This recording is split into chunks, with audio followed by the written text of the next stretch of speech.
Okay, looks like we're live. I believe. Just waiting on it to actually properly load. Yeah, it says excellent. Okay, let's get started.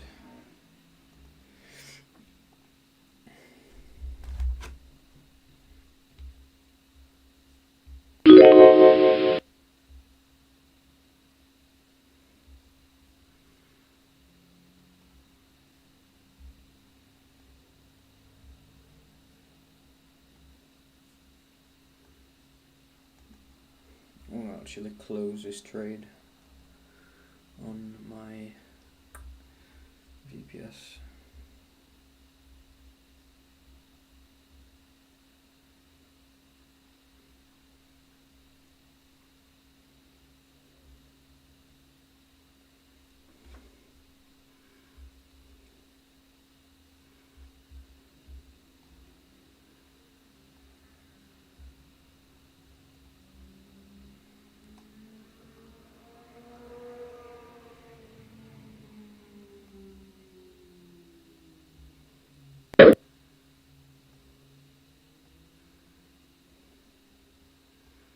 Cool. Close that. Right, so what we're looking at, we want this liquidity to be swiped, and we want to play the wave structure in our favor. So 5 minute, I reckon we can get a deeper trade on GU. Looking at how price is moving. Had a couple ticks. Have that there like that. Entries at 28, so it should be there.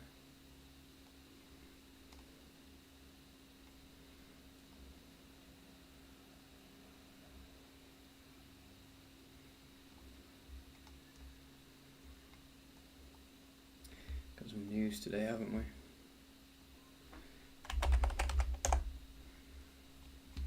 See what the news is.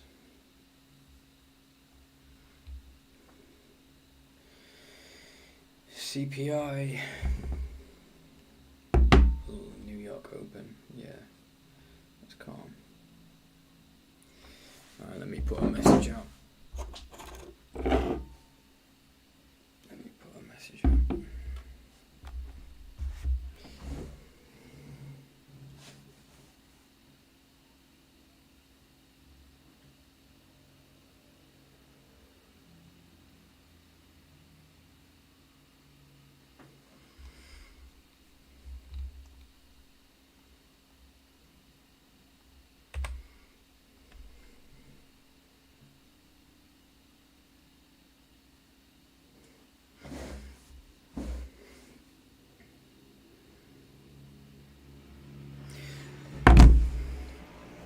See, this one's tapping now. Do I enter that? We do have a reaction off the level, off the zone. 2 wicks out the zone. Could get a market entry on that 9.1 pips. CP1. What should Euro do?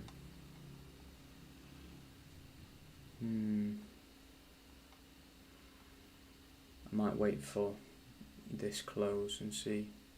9.1 pips. Spread right now. Let me drag this onto the screen. Spread right now is I saw 4 ticks. So we need 9.5 pip stop. Let's see.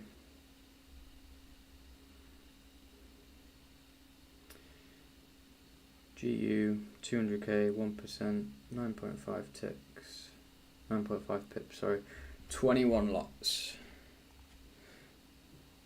21 lots. Let's see how this candle closes, and then we'll determine. If it wicks off of that 78.6, I'm going to enter.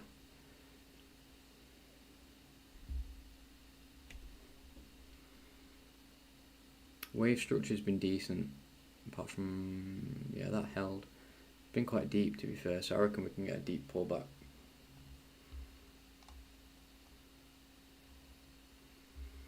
See, on the 10 minute,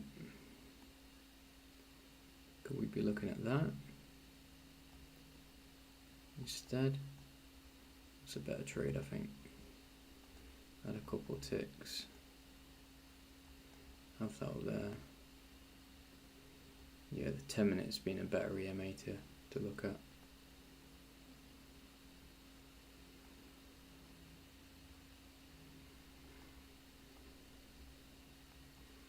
Yeah, cool.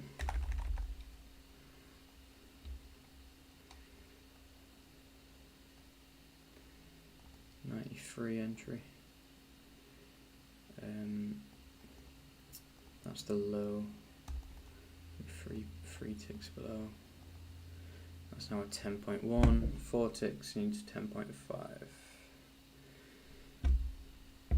which is a 19 lot trade.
Alright, post on Insta.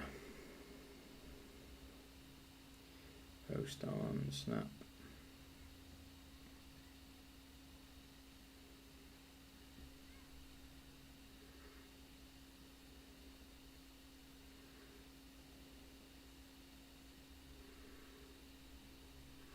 And let's post on TikTok.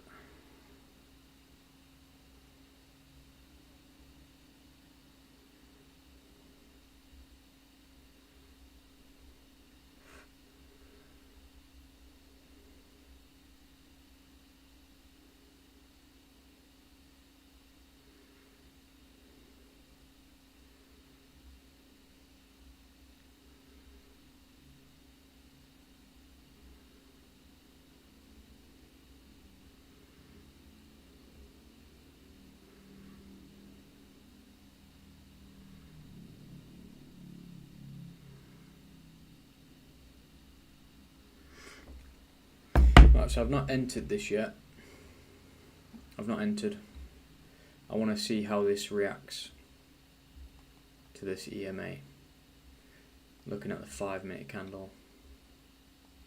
EU's coming down to a nice point. 10 minute on EU would be better also. Could have this low on EU as well.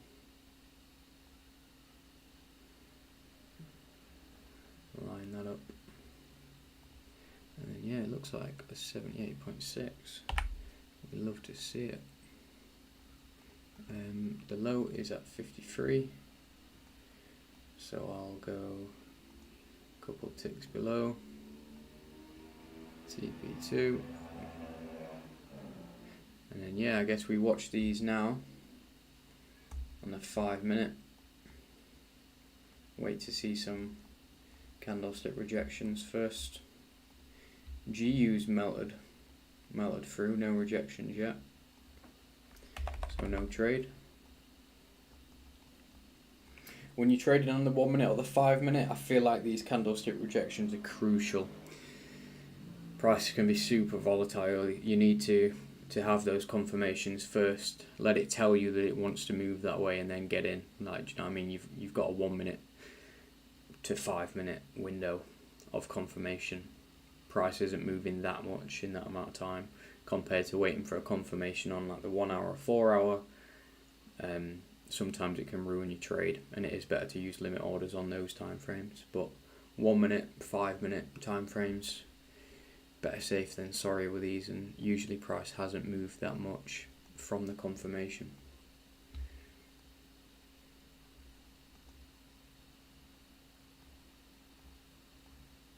So that's 2 ticks below, 2 ticks below. Yeah, GU looks like it's running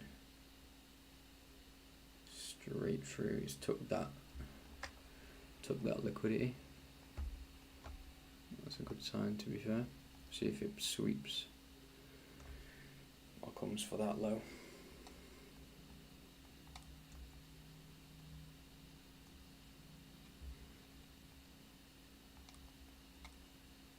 I mean, it swept the high. Now, yeah, it's looking like a change of character. I was thinking it's gonna, well, not thinking, but I was playing on the fact that it was gonna sweep this liquidity up here, not just the Tokyo high, because that's not really a high. This is the high, but it looks like we're sweeping this sell side liquidity now.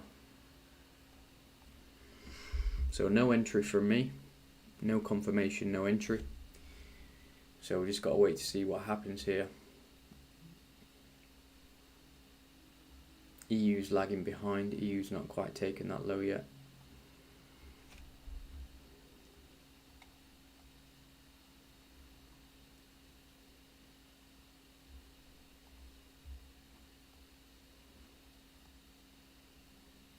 Maybe we'll look at this low.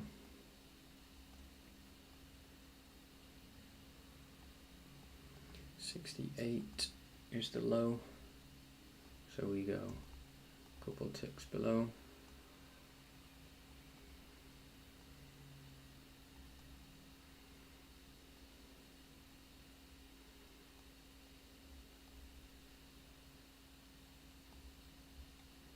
No, that's a close. That's a strong bearish close, and I'm not liking that.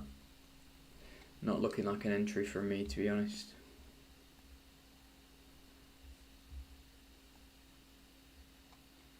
I want to see that bounce off of this EMA on the 10 minute, which, if you don't know by now, is actually just the 100 EMA on the 5 minute, like this. So the fact that that candle's closed as it has isn't a confirmation for me.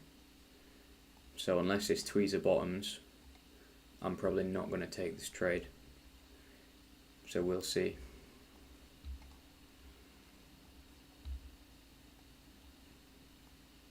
EU isn't looking bad, but obviously they go hand in hand. So if that's happened on GU, it's just a matter of time before EU follows suit. We've got CPI news later on New York Open, but I'm usually out before then. But that could make things be spicier this morning.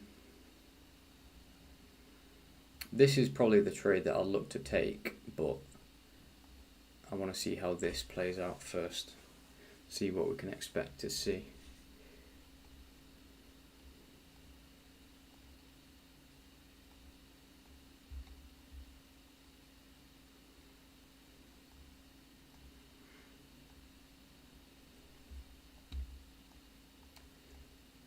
So liquidity has been swept off this low. See if this resurges higher on a tweezer bottom type one.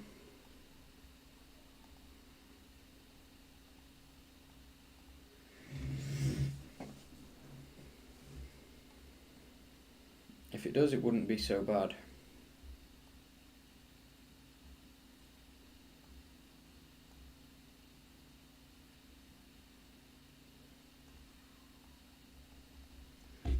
Move these labels a bit.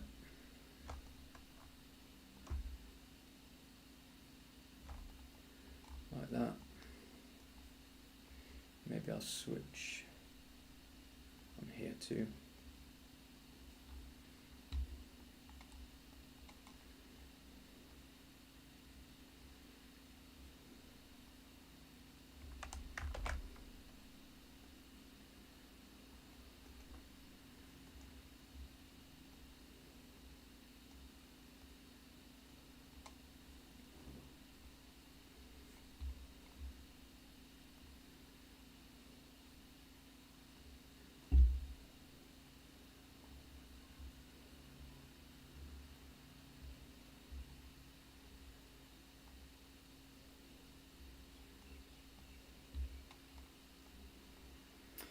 What's everyone saying this morning?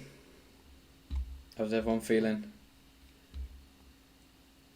This one's looking dangerous at the moment.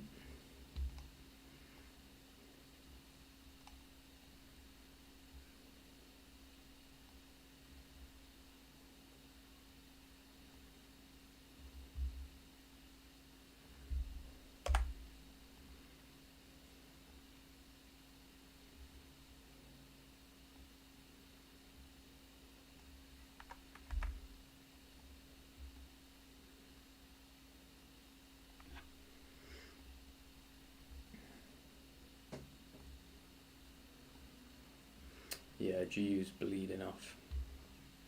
Looking like a change of character, isn't it? At high, low, high, low, high, low, high, and now this is making a lower low.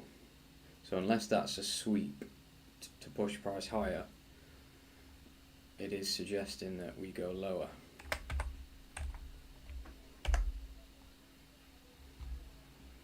Whereas EU hasn't quite done that yet.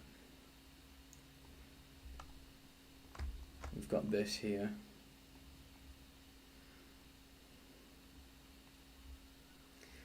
But obviously we can't blind ourselves to what's happening on GU and just act like that couldn't happen here. It's almost like we're candlesticks behind. Like you see where price is at this point, where you've had these three red candles, green candle. Like that's literally where we're at on EU. So it's crazy to watch how price like lags behind on these correlated pairs. So this series of red candles here is maybe a telltale sign of what's about to happen on EU and warn us against an entry.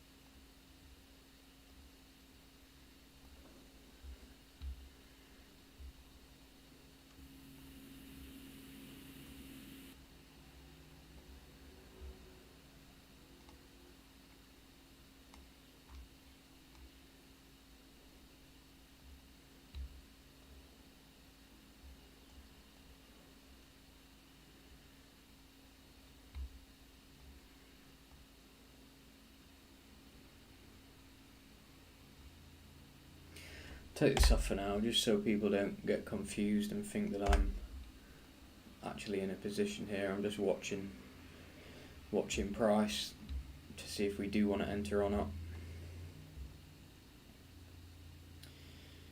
Got a sideways candle here, the 5 minute.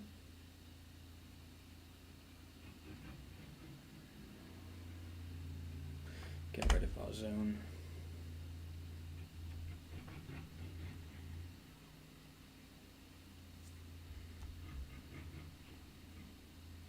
What happens if we watch the total fib from that low to that high? That makes this a 78.6. I do think it's only going to sweep that though, although we do have the bigger FVG above for TP2 to take.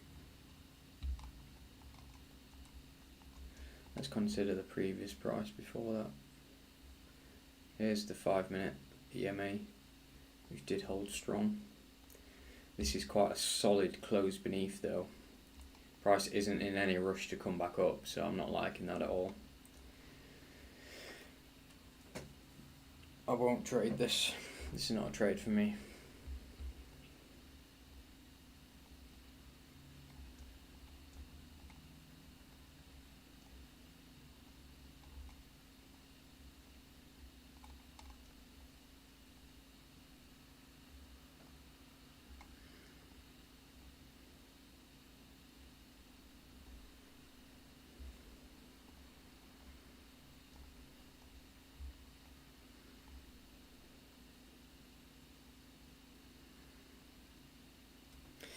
I mean, EU looks like it's still on the cards, but if it ain't happening for GU, then I doubt it's happening for EU.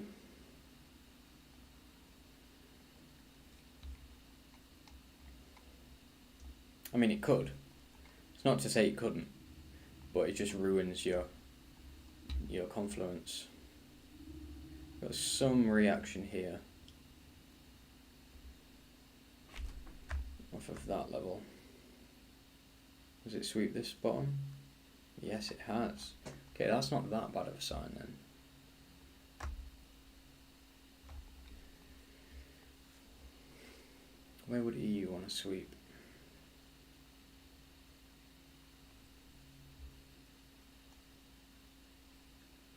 Maybe this isn't a bad level on EU.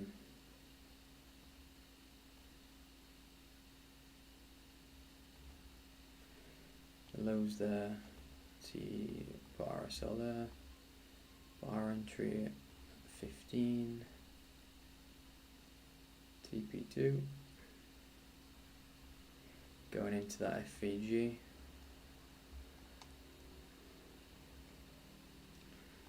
Right, okay. Okay, so GU just wanted to sweep a little bit. Bit of a Cinderella.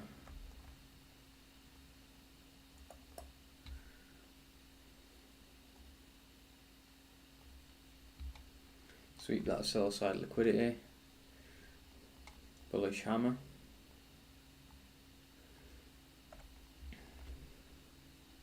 Okay, that's not so bad. Just swept some liquidity. Good job we didn't enter. See, we didn't have the confirmation really, so we didn't enter on GU. But this, I mean, it is a change of character still. Really and truly. Maybe not on the 15 minute, that's still a hammer on the 15.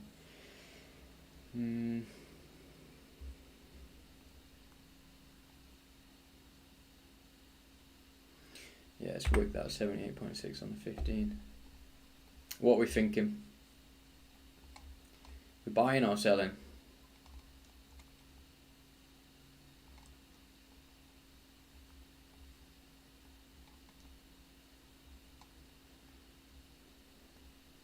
Where's these last moves came down to? That was a 71.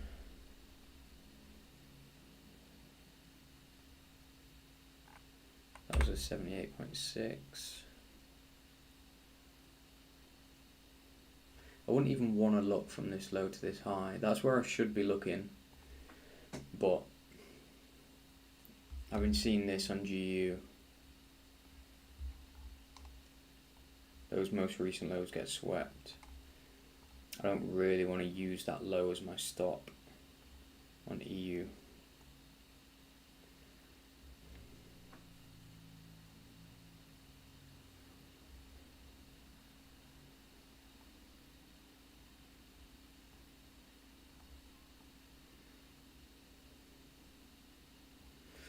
My position should be something like this.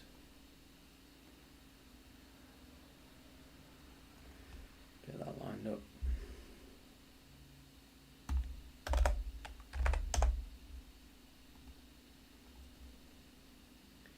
This should be what we do.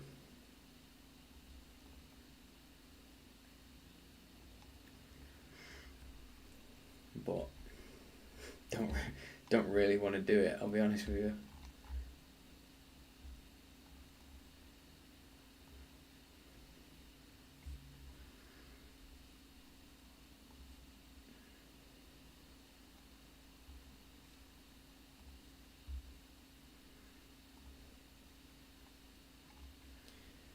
have we got? How are the waves looking? 1, 2, 3, 4, 5. 1, 2, 3. You could say you've had your ABC correction.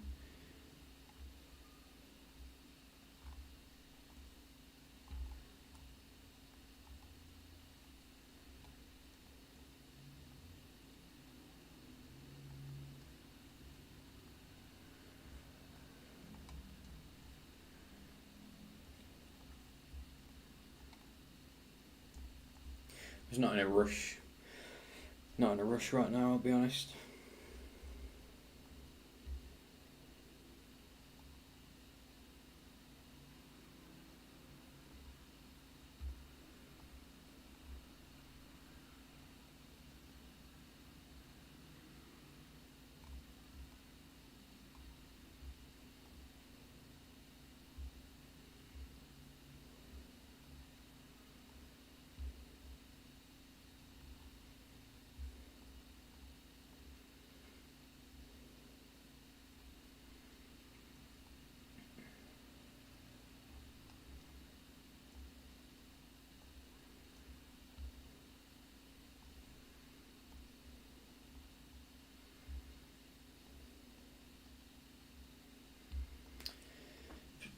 In other news, I told you that after this third break of structure, I wasn't looking for any more sells, because there comes a point when you're trend trading that, you know, the trend has to end. So you need to know as a trader when that is, and it's usually after you've had 5 waves. So after that third break of structure, you have 1, 2, 3, 4, 5. That's your 5 waves. Like, yeah, you might have another one, but after you've had those 5 waves, human psychology is basically like the market's already too short in this instance. So like I said, you have people like me that buy or sell at the very top. We're taking our profits as price is going down and down and down. Like, the more price goes down, the more profit I've made on this move. And I've already took half my position out at this level. I'm looking to take more out here and more out as it goes along. So same logic for all the other sellers who got in at these levels.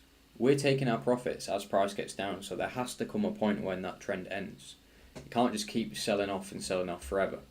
Usually, according to Elliott Wave principles, which is very sound, you can go and test it, you can have 1, 2, 3, 4, 5 waves, and then after that, it's very likely that you have a correction in price. So yeah, there might be 6, 7, 8 waves sometimes, but usually your 5th one, it's time to call it quits and just wait for a new trend. So we've been waiting for this trend line to break, which it has done, broke above that, so that's nice, as we planned.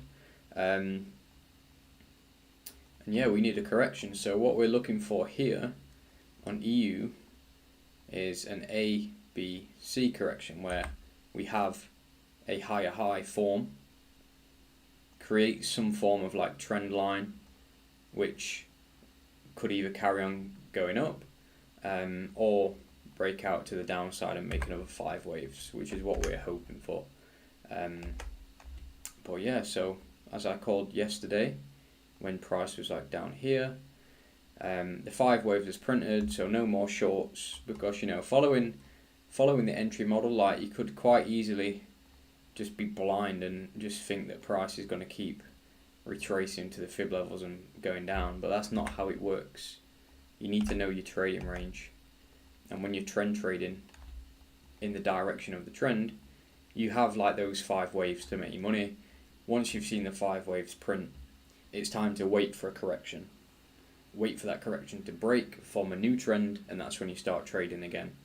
Then you have 5 waves, that corrects, etc., etc. So if you want to really improve your win rate with this strategy, rather than just blindly, you know, taking the entry model in the direction of a trade, you need to incorporate Elliott waves to know when the trend is too overbought or too oversold, and it's likely to correct itself, which could either be due to, like I've said here, people that are already in that trend from earlier on cashing out and taking their profits.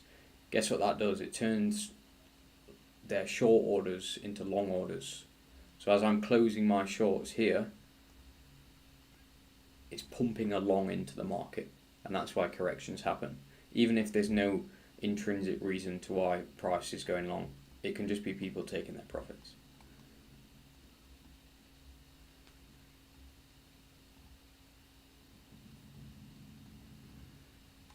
Same on GU. This trend's broke, that's what we wanted to see. Now we wait for an ABC correction for price to correct itself, and then depending on how that breaks out, we see what we do from there.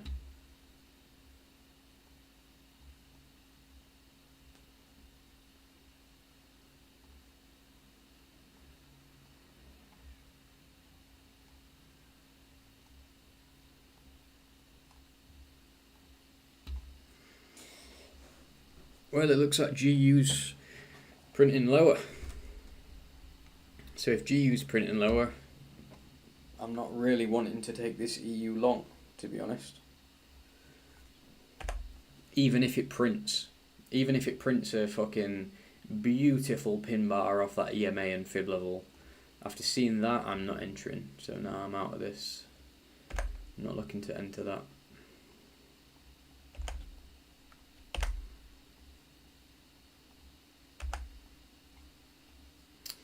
And on that note, oh shit, just closed it off. Fuck. Let me open that back up.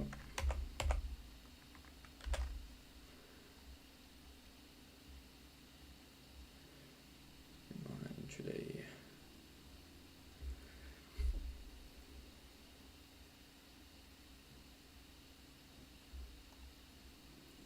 So look on the pound. I'm going to go for a quick toilet break since we've decided I'm not taking that trade, and then after that I'm going to look at some other pairs on the day trading. So I'm going to look at AU, NU and U Swiss, see how they're getting on.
Right, I'm back.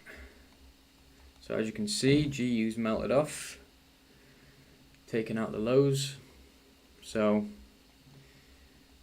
it confirms the need for confirmations, and it shows that not taking the trade was the right decision here, which is very important in trading. A lot of beginners think it's all about taking more trades and taking more trades, but it's really about knowing when not to trade once you've got a working strategy.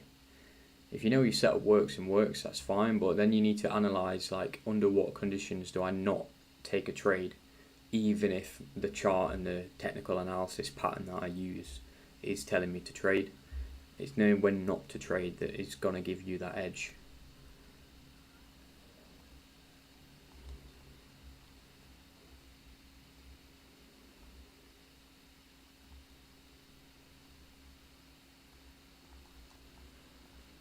And we've still got plenty of time until the end of London, so I wonder if we could actually catch some sells.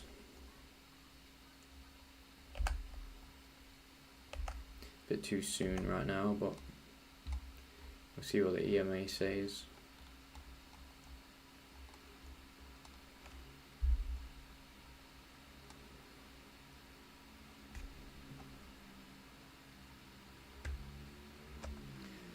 that'll be a change of character if that happens.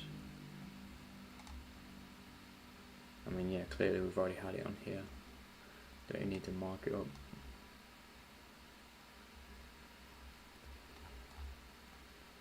But it's kind of obvious that EU is going to come take that Asian low.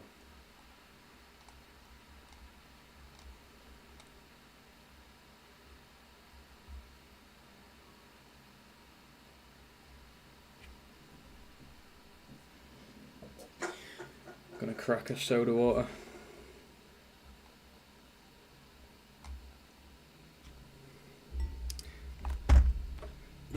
Promise it's not a beer.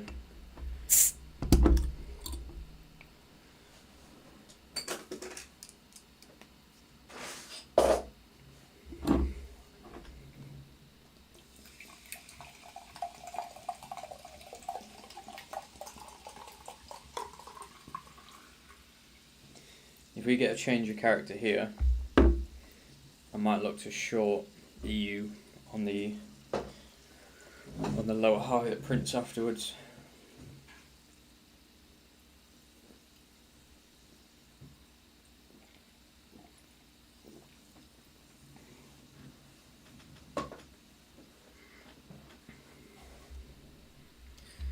Let's see.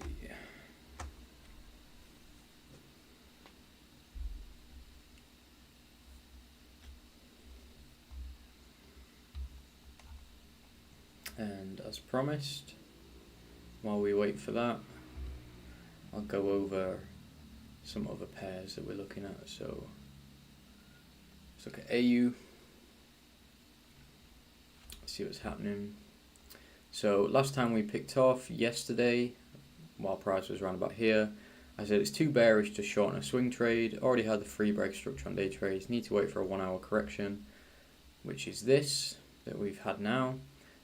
So as I said, I drew this trend line and I was waiting for that to break out, which is good. We've had that now. Similar logic to what we've seen on EU and GU, like I said, following the 5 wave principle. We have 1 wave, 2 wave, 3 wave, 4 wave, 5 waves. So then yeah, we've had a 6 wave, 7th wave, 8th wave as well.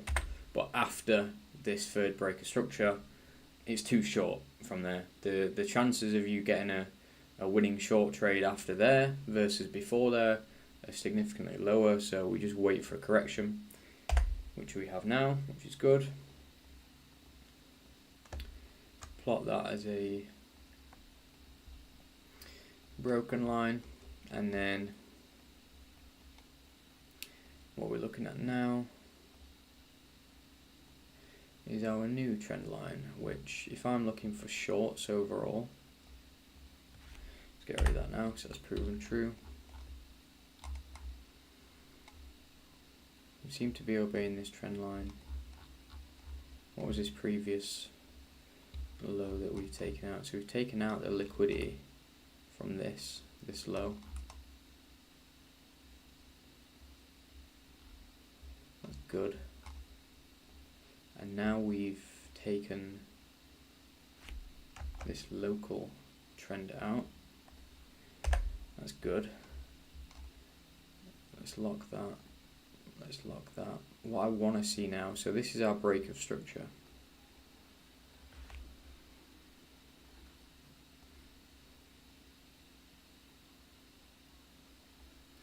That's our break of structure on the 1 hour.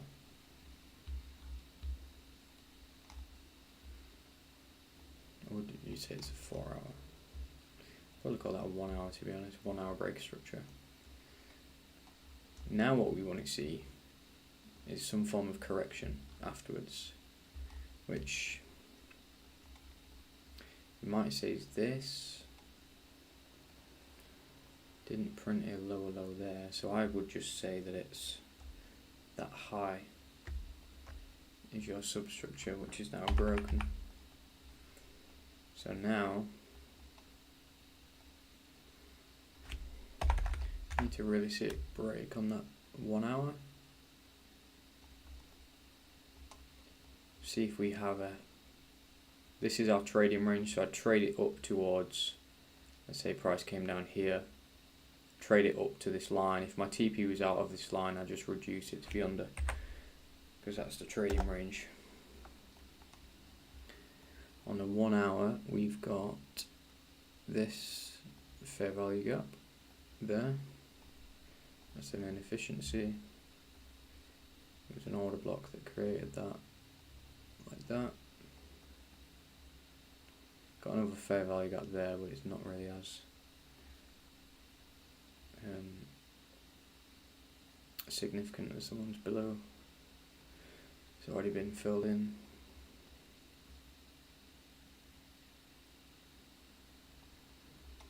So what I want to see basically is, where can I catch this? If price wants to fall down here, could catch a trade off that. Entry there, TP somewhere there. Sorry, SL there, and then TP up here somewhere. So we've got a lot of time yet for that to play out. This isn't even broken that yet. This is all just hypothetical for now. But this is what I'm thinking on this now. You see the order block there, printing that low so that orders can get filled at better prices.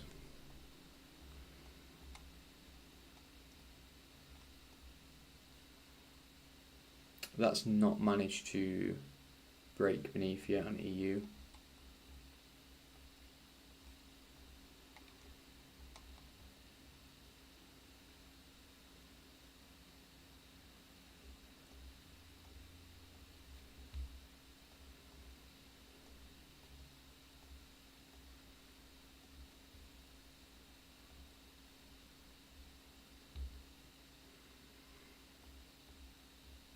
Who have we got in the live then? Let me know who's watching. What are you looking at this morning?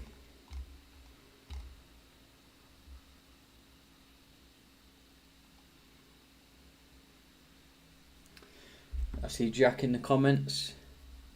Yeah, we have got some heavy news. We've got CPIs later, I believe, on New York Open. Euro USD buy? No, I haven't entered anything on GU or EU.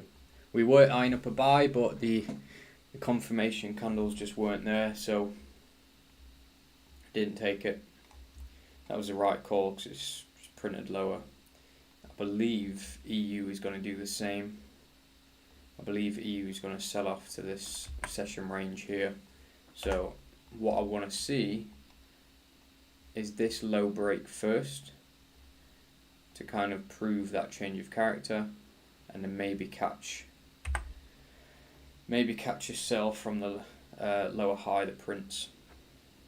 But first things first, we need that to break first.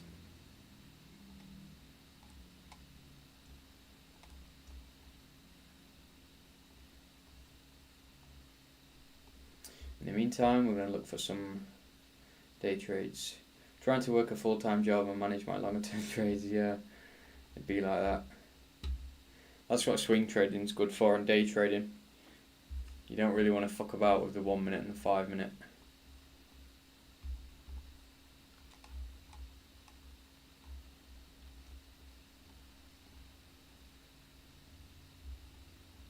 When you're doing it properly, it's not even less profit. Like, people think lower the time frame, more the profit, but it's not always the case. Just fucking higher blood pressure.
for something like this.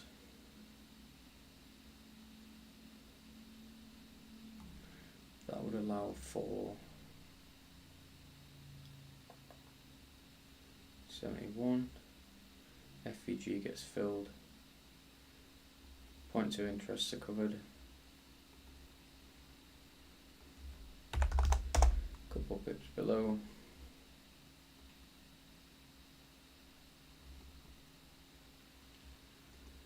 See, I don't really think I'm getting that 30 TP from this.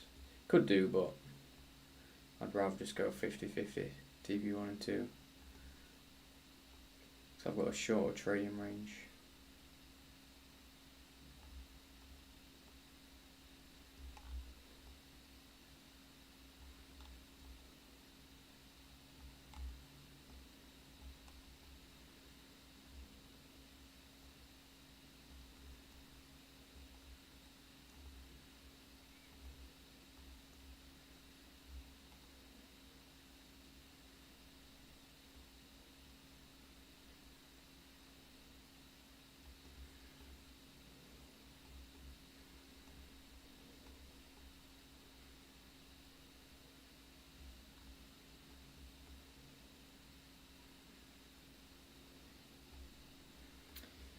Alright, I guess we just get an alert on that. See if NU is pretty similar. So again, said the same thing yesterday down here. Too short already to try short further. Wait for a correction. We've got that. That would be a trend that's broke. I don't really think we have a trading range to allow anything here because of this.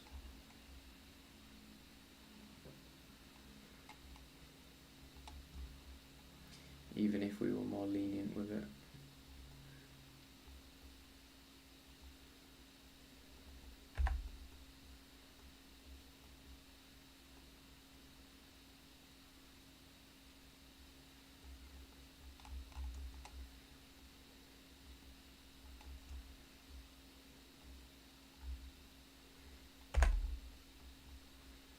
We're still short, aren't we? We're still short on the 4 hour. So I only really want to be looking for shorts here. I wanted to see an ABC come from that.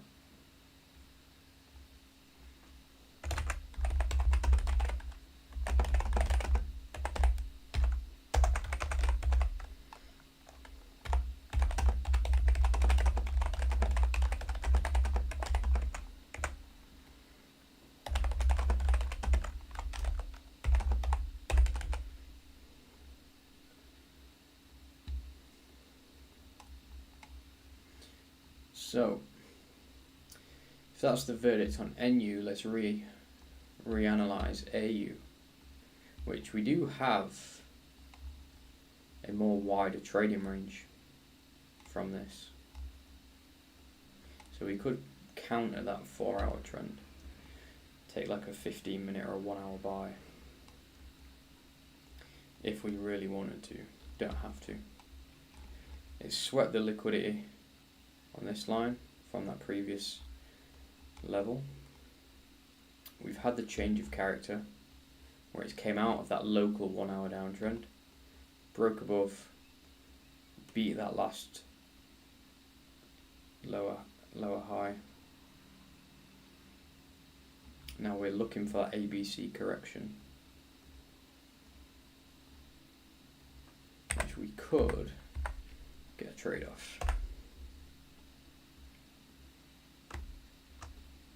Never as good counter trend trading, but obviously we've dampened our TP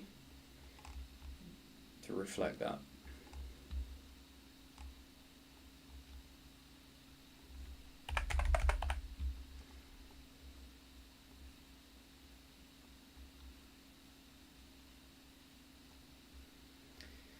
There's been a 38.6 from here to here.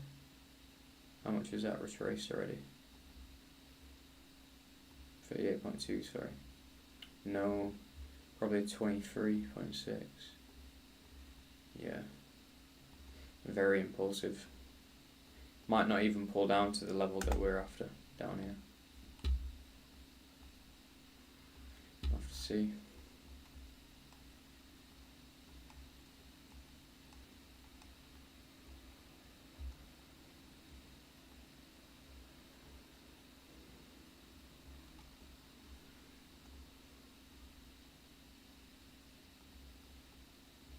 So we're looking about between that zone, aren't we?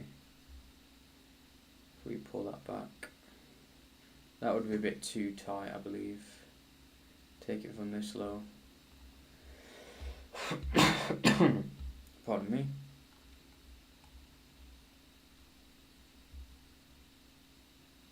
Let's take a team's call. Nice. That's what you call work-life balance. It's a while away yet if we're going long on it. It's a while away yet. Want to see what happens first. I'm not setting any limits yet. We've got CPI on New York Open, so see how wild the market is later.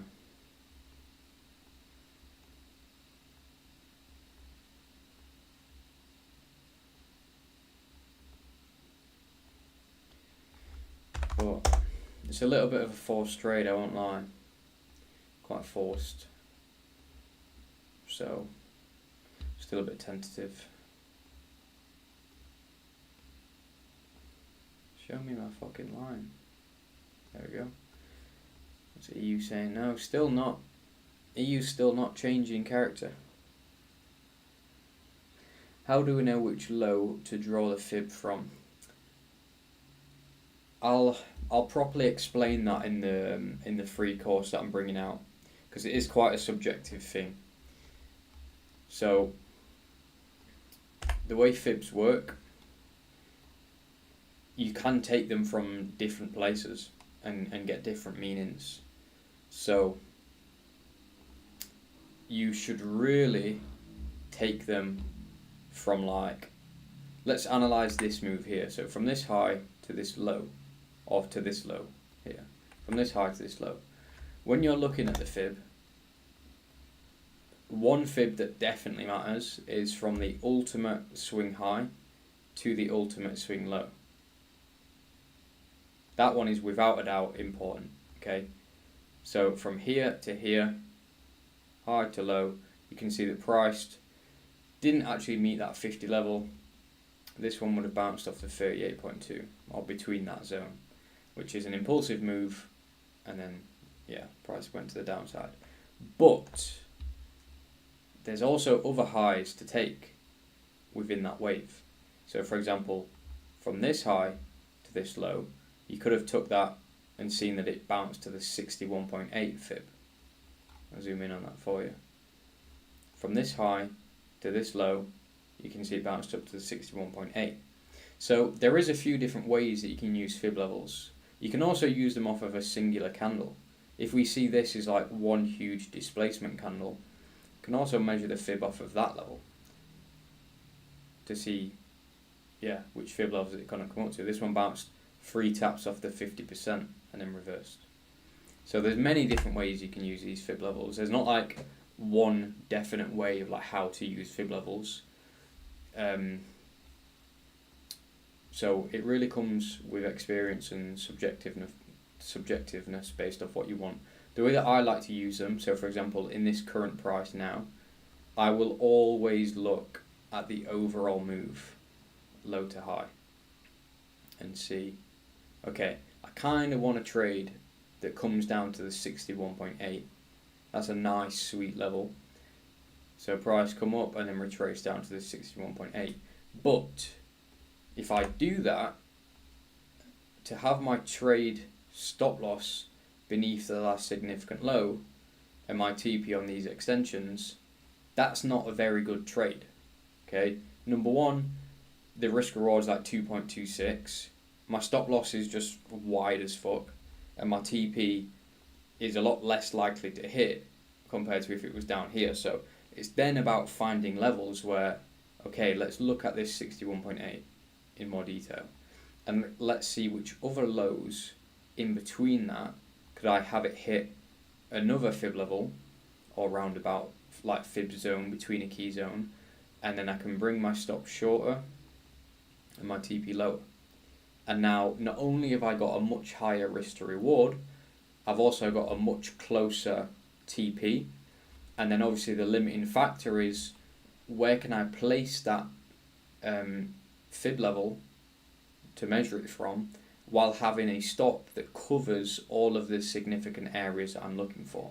Because if price took out this FVG and this order block and this low, causing a change of character, price isn't likely to then reverse higher. Like, these are like the main confluences of my trade. So if price hits this level anyway, I probably want to be out. So that's a more sensible place to have a stop loss than all the way down here. Because if I've got my stop all the way down there and price hits this level, it's probably going to hit that level anyway.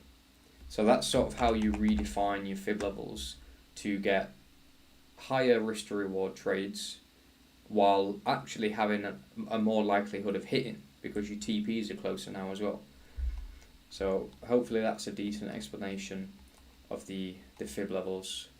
Everyone always asks me, like, whenever people ask you, like, oh, what strategy do you trade?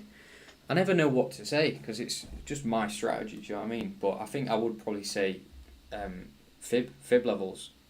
Fib levels, Elliott wave structure. Might have to put some fancy name on it, showbiz it up a little bit.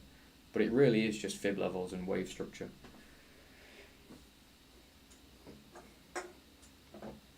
CPI at 130, yeah.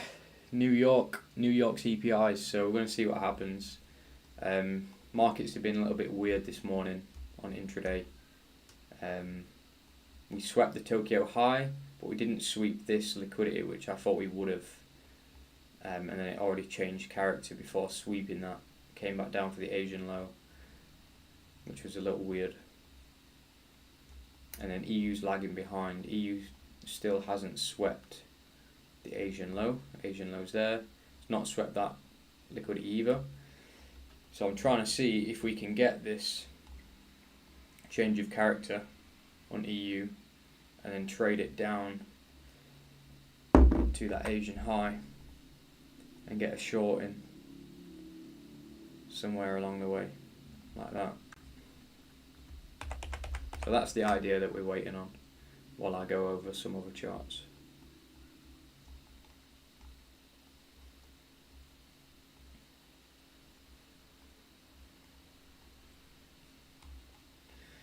But yeah, AU, don't know if I will take it or not, but it's worth having it analysed to see what we want to do with it.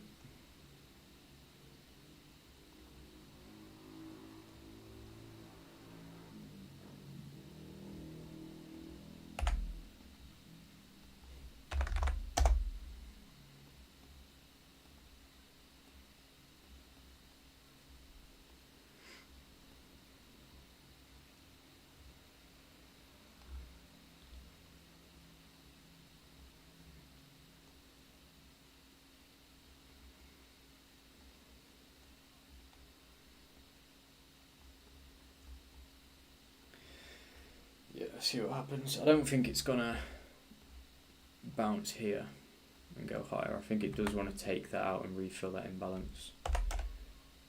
Because, like, yeah, we could take a fib from there to there and trade it on an aggressive one.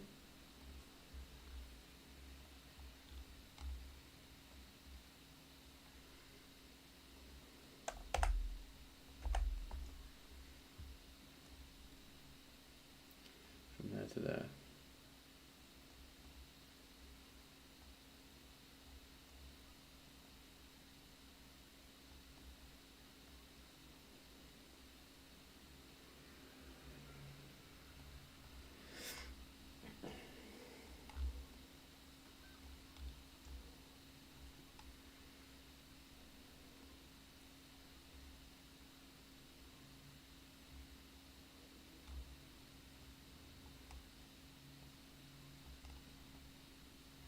Just want to watch what happens here.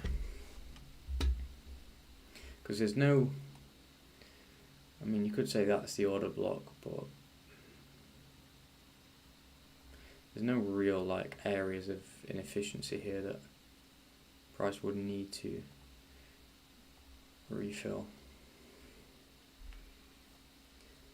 Apart from that shitty order block.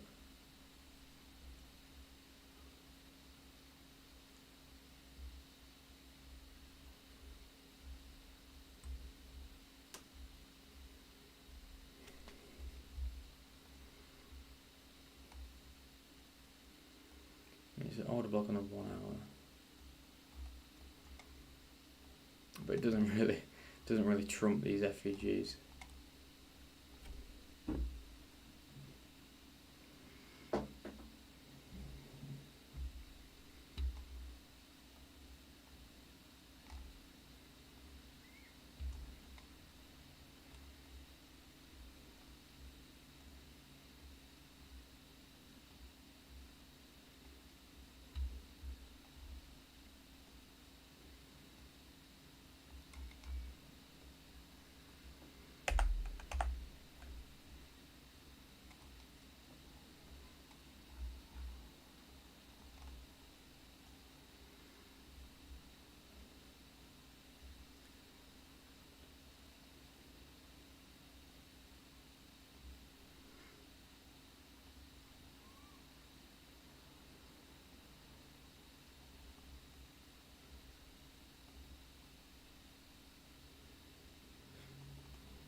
Yeah, we'll wait and see.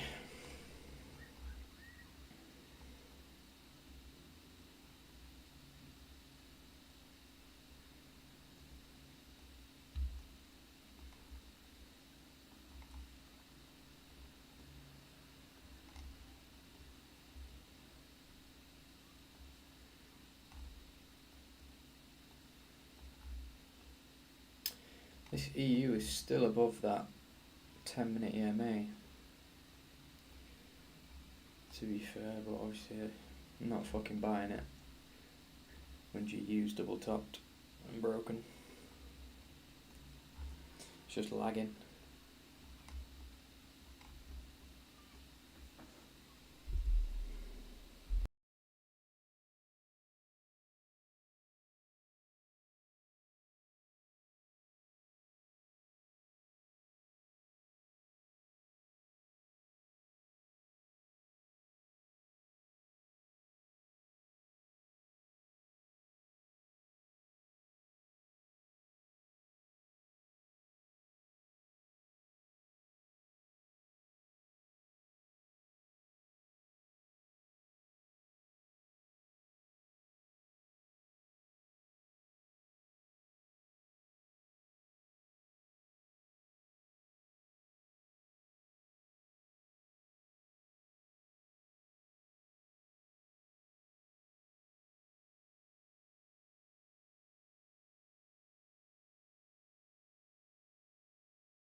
Yeah, I've just muted the mic, bro. Not even been talking, just fucking thought I'd clear you guys with some background noise. Like, nothing really happening here, just waiting. I'm in this fucking hot box of a room, so I've got the fucking aircon cut off from me, so I just thought I'd mute my mic, open the window a little bit. Literally like in a fucking little trading sweatshop right now. In Asia as well, so it's quite fitting. With all my little Chinese gear. Oh, I'm gonna hit the fucking cancel now.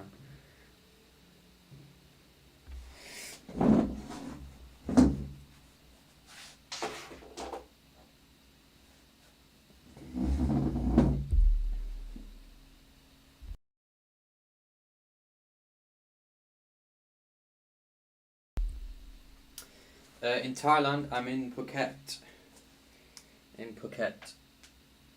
I did Koh Samui for a good 3 months. It was really nice there. I just found that it wasn't like built up enough yet to really live there full time, or at least like base there. Do you know what I mean? Rather than like, it's nice for a holiday, but I couldn't really stay there for a prolonged period of time. Like 3 months was enough. I just found that like, I think because it's an island, like it's not connected to the mainland of Thailand, so you think any delivery there is going to be so much more expensive, and it's more like just a little remote island. So they don't really have much like franchises or any cafes that are open past 4 p.m, which is kind of hard for doing the whole co-work stuff. And it was a bit too relaxed to me. Like I like that bit of hustle and bustle, keeps you motivated, keeps you on your toes, when everyone else is like fucking jacked up and like speed walking everywhere because they've got shit to do.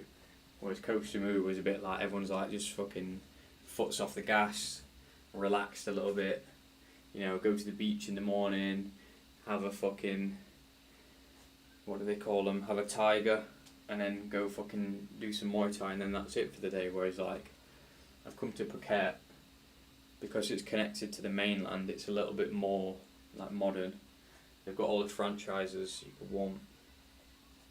You can get deliveries from Bangkok still, and then just fucking drive it down in a truck, so you're not paying a fortune. It's a little bit more like livable, and then you've still got the beach and everything. You've got the massive mall here, all the shops, but then you've also got the beach and everything. So yeah, it's like the best of both worlds. And then I'm living in like the Midland bit of Phuket, where it's not touristy. I'm not like on the strip. 20 minutes from the beach, 15 minutes from the mall and the gym, so it's like bang, it's a proper sweet spot, and it's not like a tourist trap. Because yeah, like I feel like a lot of people get a bad impression of Phuket because they'll come here and then they'll just fucking go Patong, or they'll fucking stay in a hotel that's like in a tourist area. So yeah, obviously you've got all the fucking taxi and jet ski and paragliding men chasing you down, it stinks of shit, it's just full of like drunk British and Russians fucking off their face midday, smoking a joint, trying to buy cat. Like, but that's not like the whole island, innit? That's like going to Spain, just going to fucking Benidorm and being like, oh yeah, Spain's a bit shit, innit? Like, you've just gone to the wrong place. But yeah, I like it. It's the best of both worlds. So you've got the beach, and you've got all the urbanisation, which is nice. And obviously, nice weather. Mate, I'd be fucked if I came back to England now. Like, everyone's got it like -4, -5 at the moment, aren't they, with all the snow? It was fucking 29 degrees the other day, and I'm freezing. Too used to it now. I've got the tan. Embedded, so I don't even get stopped by police anymore because they just think I'm a local.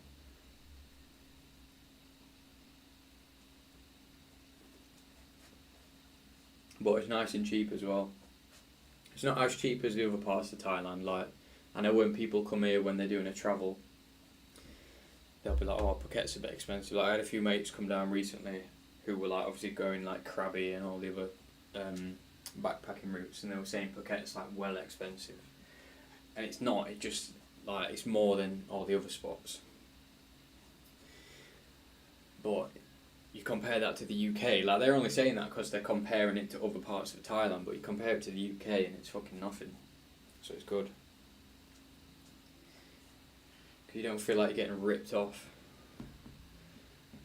Like you can buy a can of Coke for like 30p. Whereas back home they're fucking pushing £2.50 now. It's a fucking joke.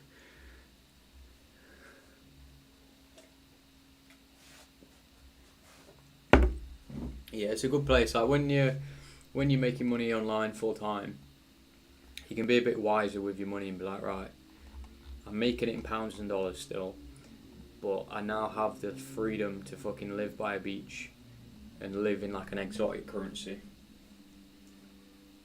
And that is literally Forex. Like every day I am literally Forex trading. Turning fucking pounds into bahts. I feel like if this becomes a lot more normal in like a couple of centuries time, I feel like they might make like a global currency or some way of like stopping you from doing that. Like I know some countries, I think France do, they tax based on the passport, don't they? So even if you move to Dubai, set up a company in Dubai, reside there, you domicile there, like if you still got that French passport, you're still getting taxed by France. So that's one way that the global economies are starting to like crack down on people just moving abroad.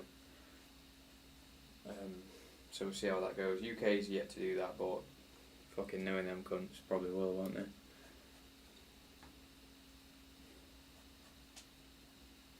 Dubai's an interesting one as well. Like as an emirate, they ran out of oil fucking years ago. So now they're doing all this tax-free, lower income tax, get all the rich people over there, sort of trap them into setting up their companies there, setting up their structures there, getting used to life there, and I think slowly they're going to like boil and frog them, where they just up and up the tax bit by bit every few years. People are a bit too comfortable there now. They'll ramp it up. So obviously as an emirate they've got to make money through trade. Now they've not got the oil, so I think it's like 5% of VAT, so everything people are spending they're making 5% VAT on, but that's not enough.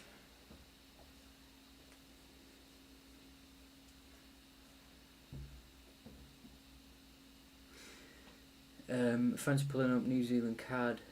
Yeah, I will do. I'm having a little stroll here. Let me sit back down.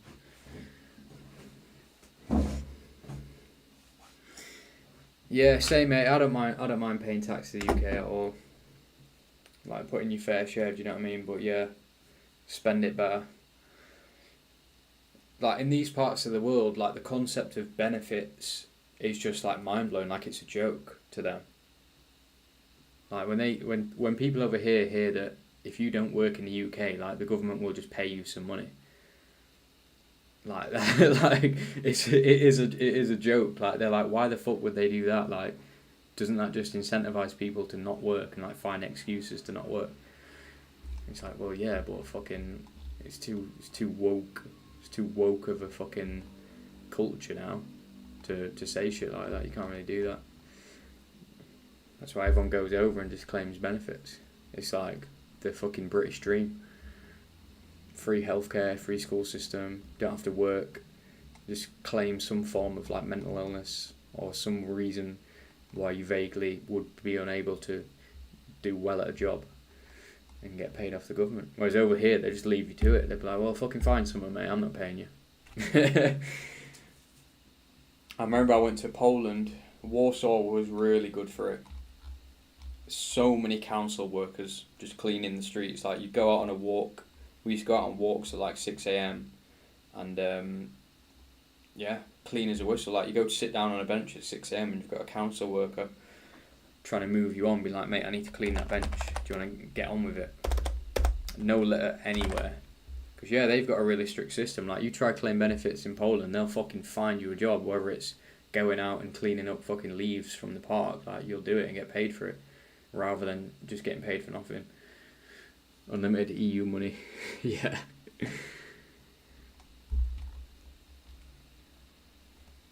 Yeah, they're getting in a little bit of trouble with the EU, aren't they, Poland? They're not bowing down to them anymore. Right, New Zealand CAD. Let's look at. We don't need SAR. I was just playing around with that. Decided it's fucking shit. Daily looks good. Start out on a higher time frame now.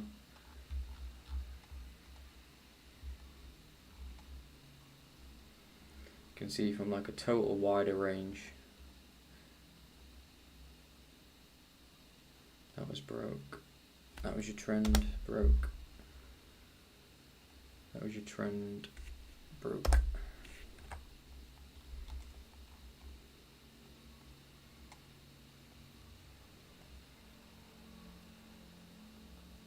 Now we're looking at, this was your correction, that broke.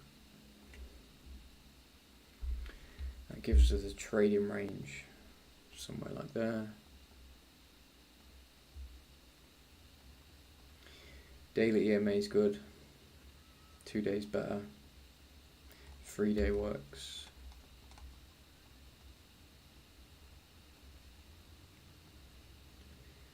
There's your range. That lines up well, doesn't it? Daily.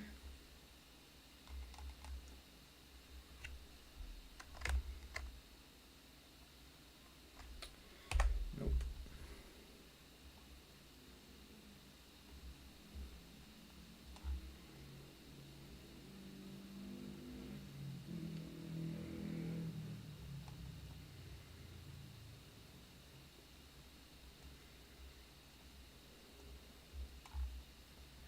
So yeah, you've got an 8 hour trend here.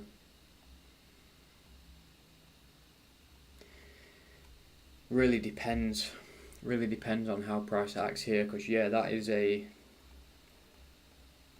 trade if it wants to be. Oh, hold on, I'm calling the fucking help center. That's one trade if it wants to be, depending on the market.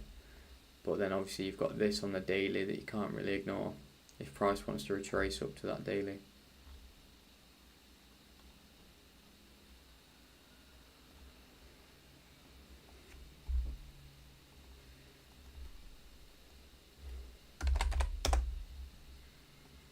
We just bounced off the 0.8, which is quite a big psych level.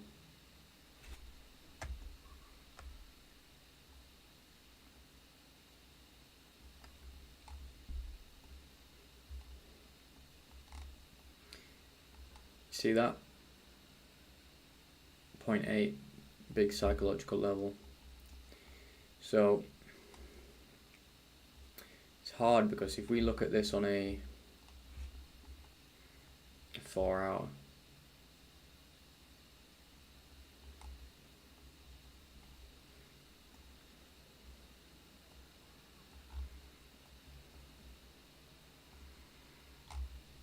what's you saying? Nope, not broke it. The daily is there, so we have to not ignore that. If we take a fib from the swing high, swing low, check where the 61 is, check where the 50 is. Let's look at where the 50 is. 50 is right on that liquidity there. So then if we go deeper, this high to low, that's lining up around the 60. This is a huge fair value gap that might want to get filled.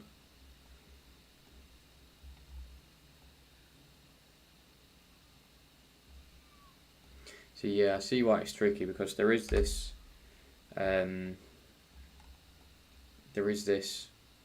trend that might be a trade soon, but there's also the daily which could overpower it. So we just got to see, because there's quite a lot of wicks off this. You can play both, go to take the first one, if it loses take the second.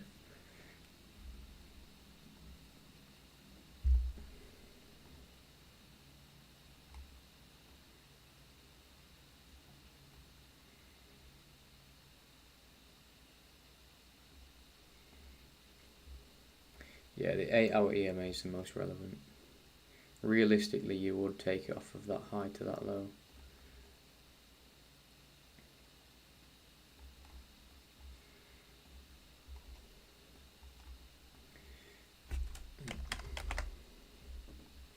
That is a 4 hour fair value gap there that's of interest. That one's filled now. Candle's looking nice, to be fair. Big spike.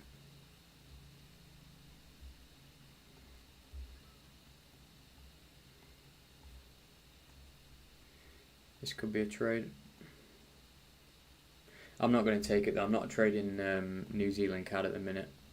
I've cut down my pairs that I'll trade.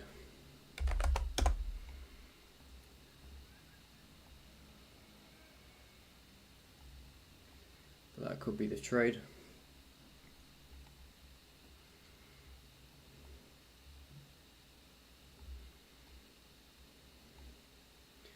I've wicked through that a little bit.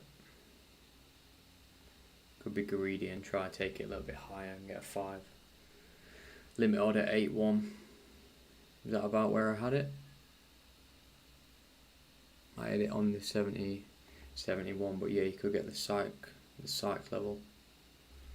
Get a few more pips. Yeah. Yeah, that'll do it. The psych level in the FVG. Yeah, that's nice. I think that's valid if you want to take that as a day trade or a swing. TP1, TP2, TP3. Failing that, if that breaks out, you've then got the day trade, swing trade set up, which you'd want to take.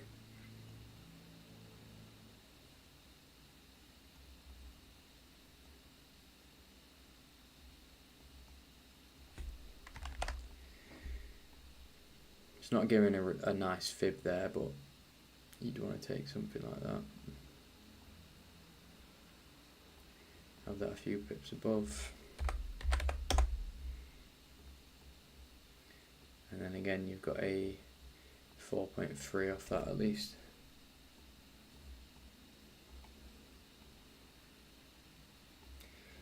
On a higher time frame one. Yeah, cool. See how that plays out. This is all I'm trading at the moment though, these majors. Minus CAD and yen.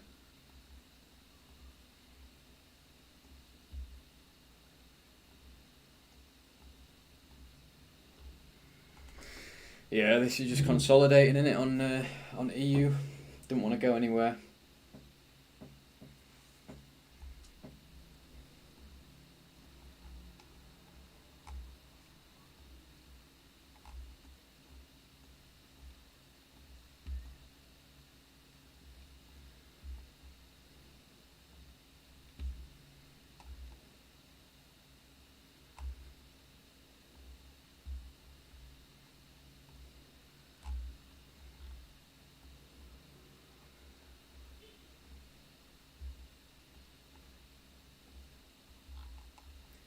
Yeah, I just want that to break to the downside really.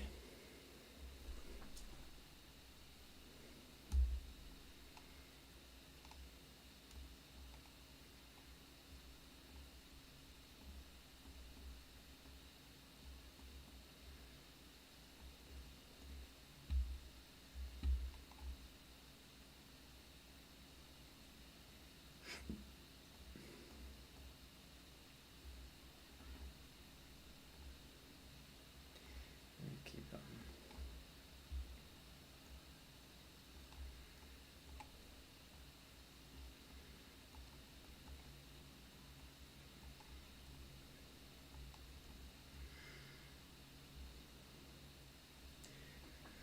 Well, just smile and wave, boys. Smile and wave.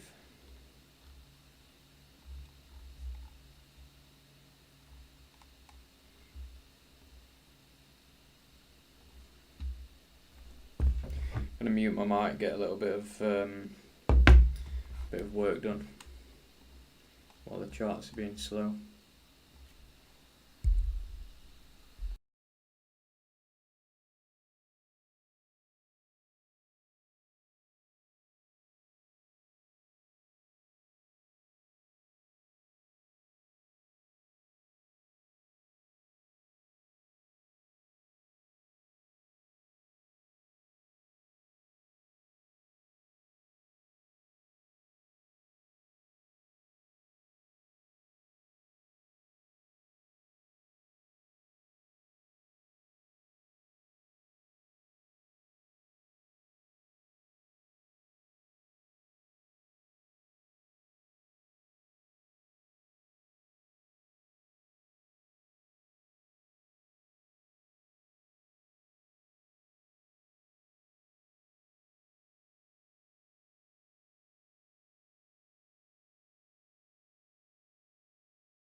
What's up guys, so in this video we're going to go over candlestick patterns.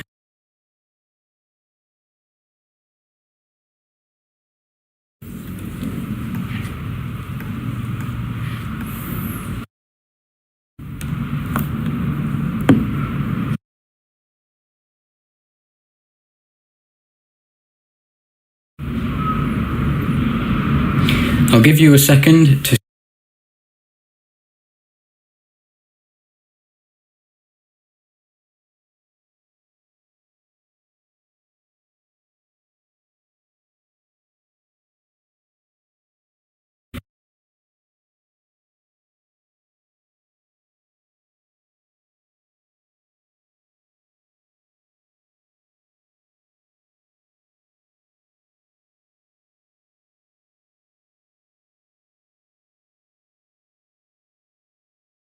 candlesticks which formed beforehand.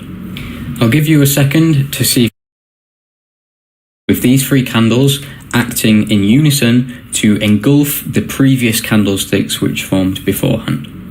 I'll give you a second to see if you can spot the three I'll give you a second to see if you can spot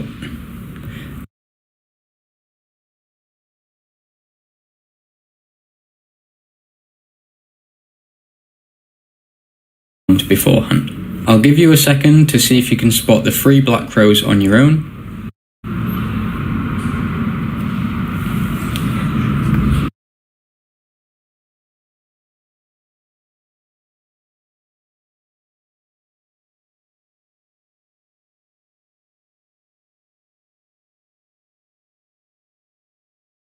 On your own.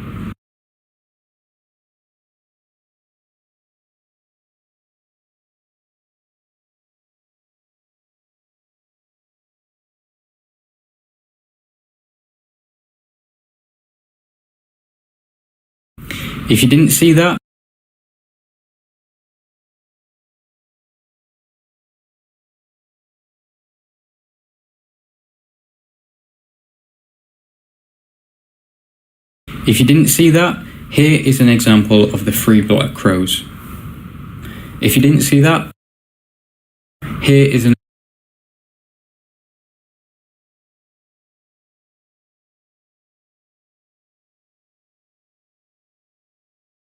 If you didn't see that, here is an example of the three black crows candlestick pattern, where you can see three candlesticks of equal magnitude, all negatively closing candles, which engulf these two previous candlesticks here, and basically tell us that after this uptrend finished, we now have three black crows, telling us that for well, in this instance, on the hourly time frame, we have 3 hours where the short.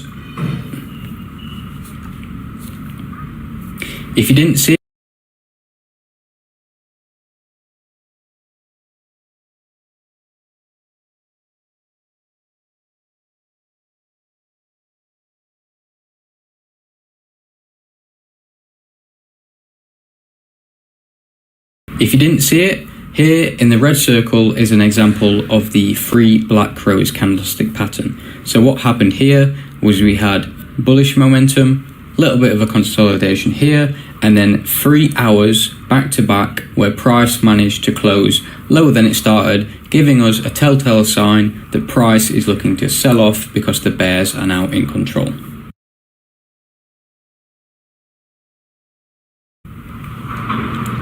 Note here that the formation of this open to this close engulfed these.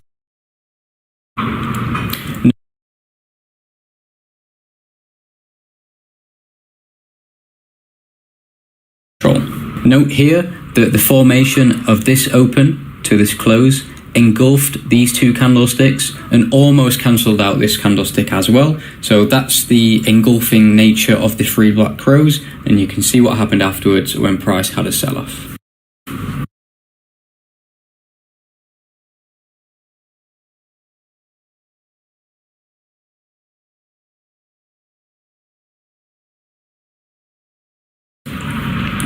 This next pattern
This next pattern is something a little different from what we've been doing before, and it's called the rising free methods.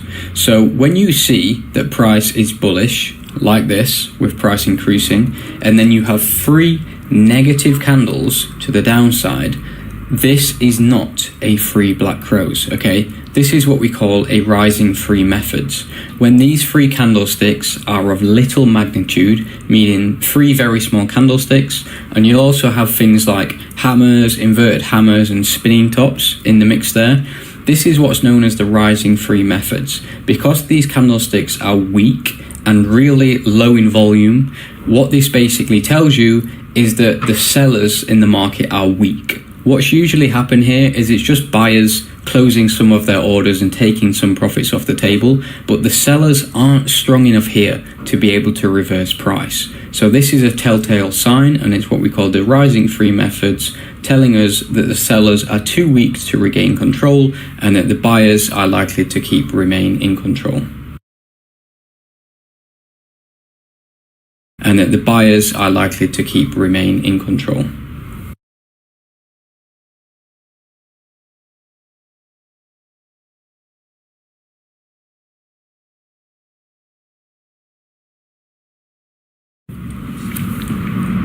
With the rising free methods that I've drawn here, notice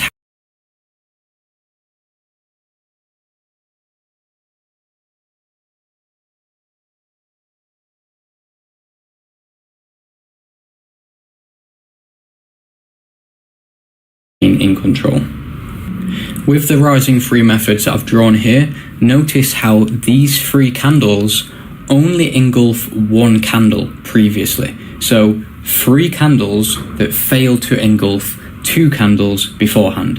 That's a great way to see, is this a rising free methods or is this a free Black Crows?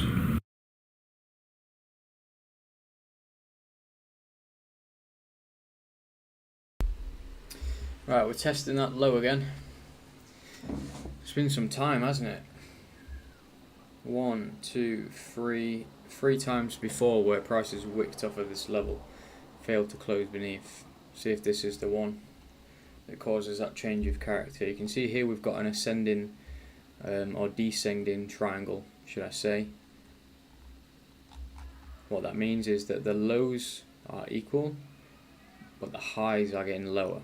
And that's a telltale bearish sign, because the lows are getting lower, meaning sellers are getting stronger, and the lows are staying the same. So here we have the change of character. What we want to wait on now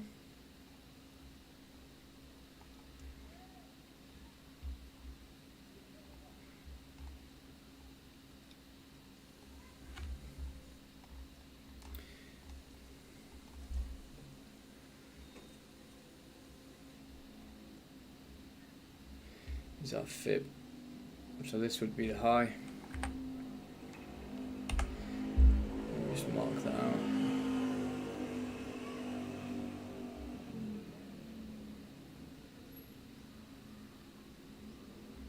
So there's the target, this session range.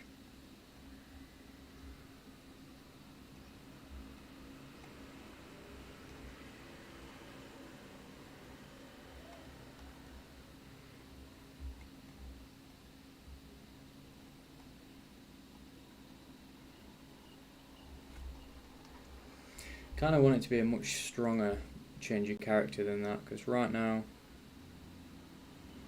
these are our equal highs, and these are our equal lows.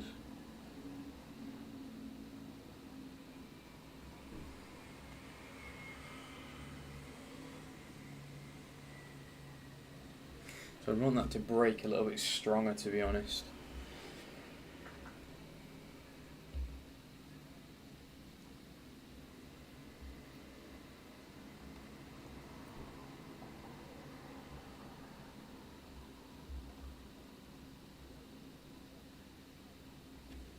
It's only a change of character on the 1 minute.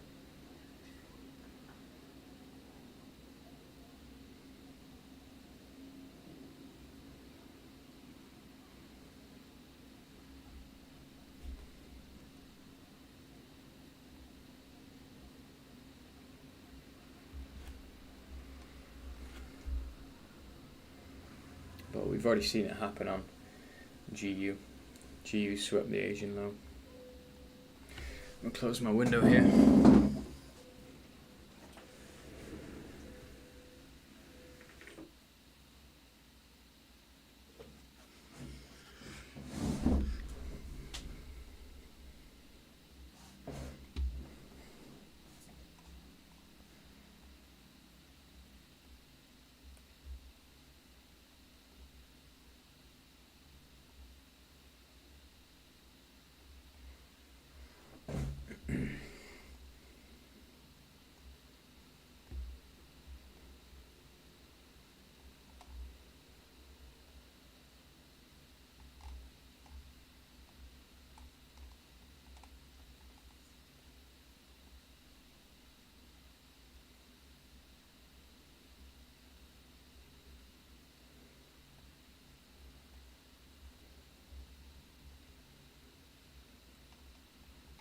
Yeah, it'd be nice if it does go lower first, so that it's like a more significant break of structure.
You got a 1 to 4 there.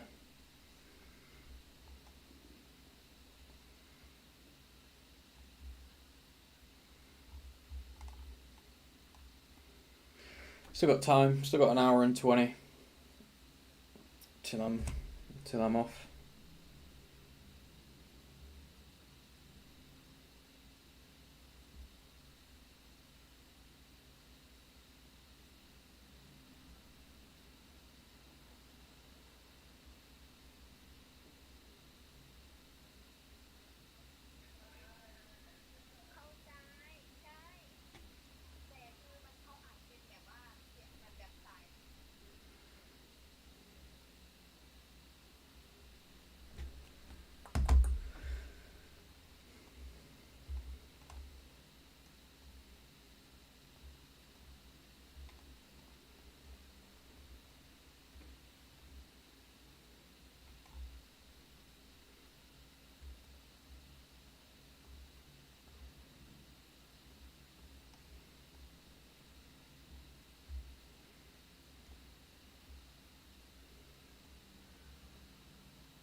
Okay, we're getting a little retracement now.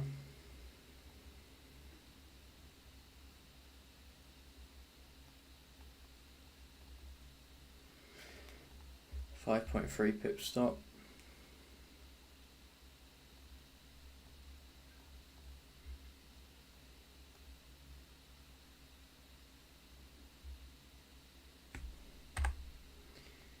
TP1 is at 1.55.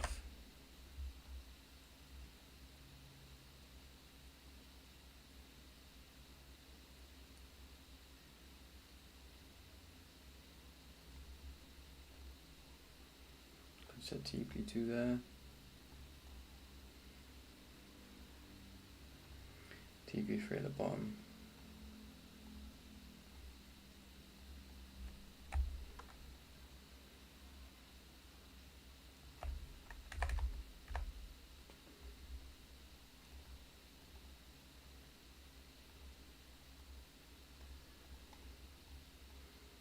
Something like this.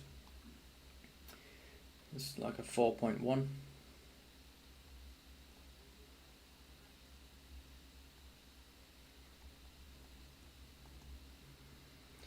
5.3 pip stop. EU spreads like 2 ticks at the minute.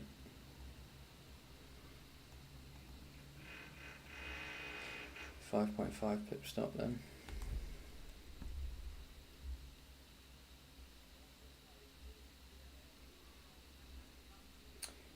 EU.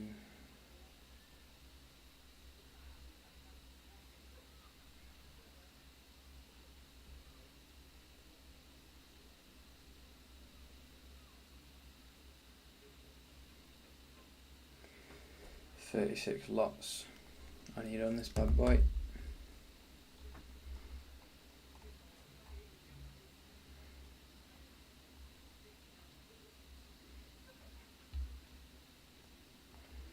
Let's watch it on the 1 minute.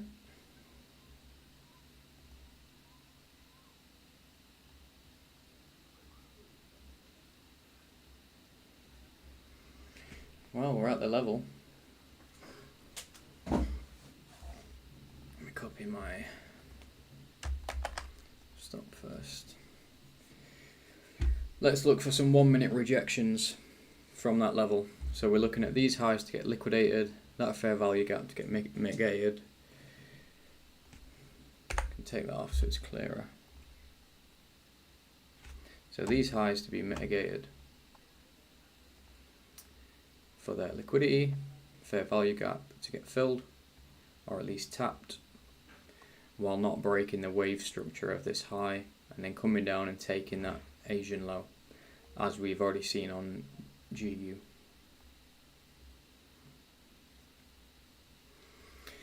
Decent candle to see, but it's only the 1 minute. Let's not get ahead of ourselves.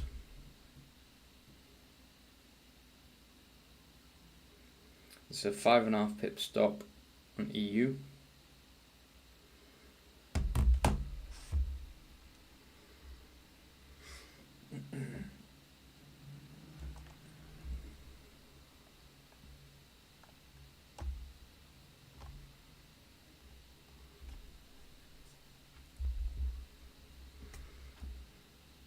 Okay, they're two nice candles to be fair.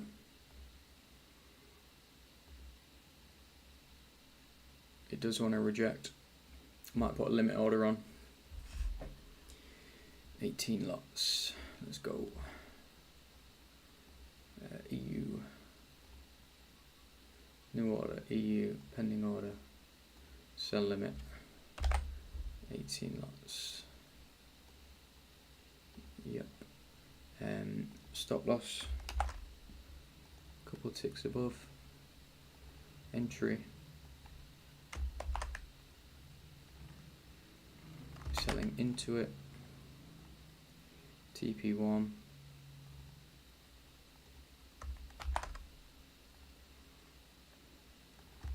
There. Copy that stop. Bang. Right, sell order. Let's do the second one. Sell limit 25%. Stop loss. That was with my extra spread, wasn't it? Yeah. Entry. Oh. Is that my entry? Yes. Entry. TP2.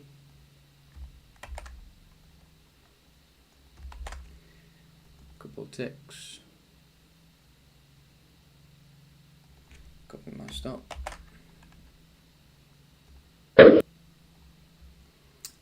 third one. Pending sell limit 25%. Stop loss. Entry. TP3. All the way.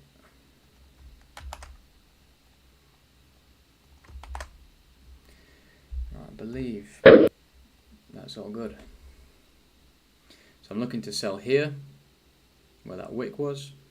Stops above these highs. TPs down there. It's already trying to sell off.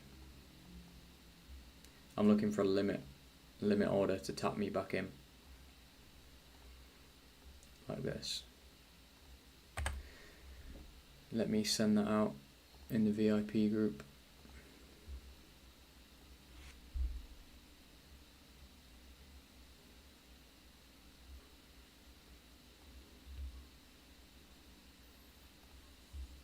VIP signals. Is this the first trade of the week? Yeah, I think so. Okay, right, bang it in the free group then. Afterwards. So say Euro USD sell limit entry.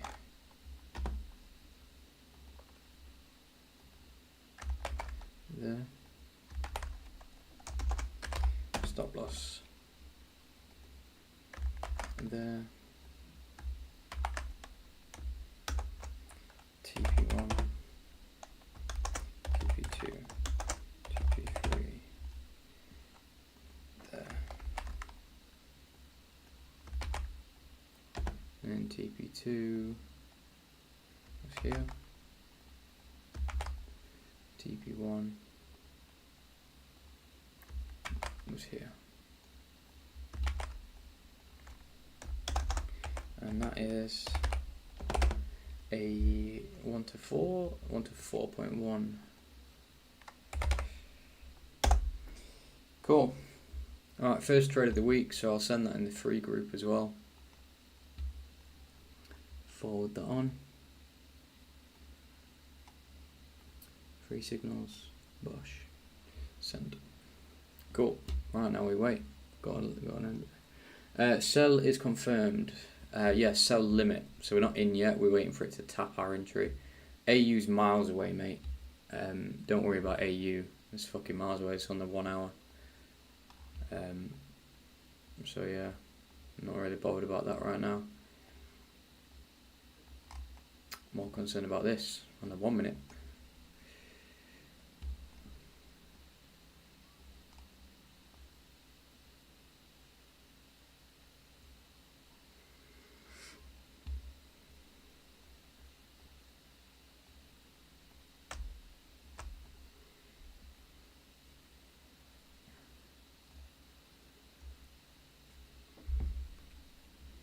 See what happens.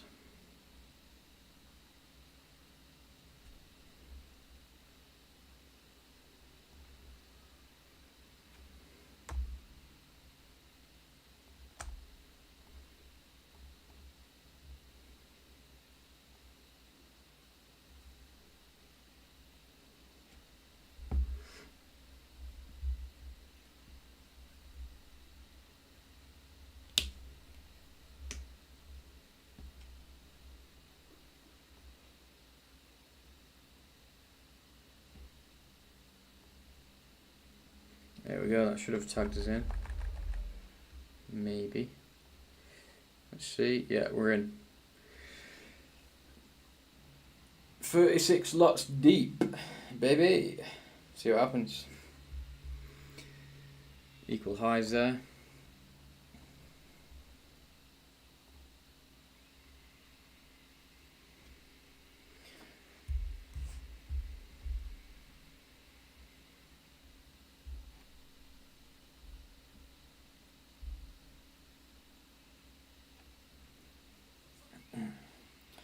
Fair value gap filled.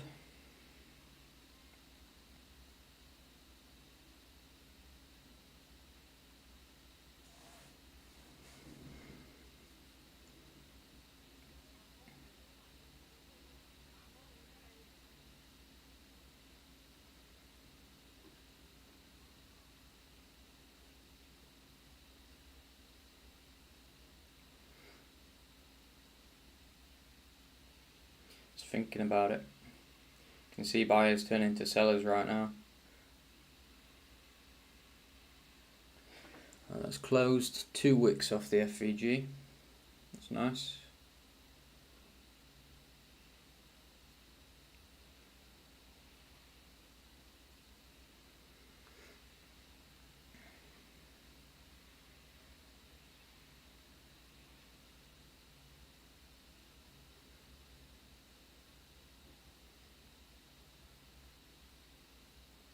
Aussie dollar buy limit now. There's no buy limit on Aussie dollar yet.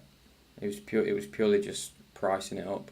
It's got a long way to go yet. I wouldn't put a buy limit on that far.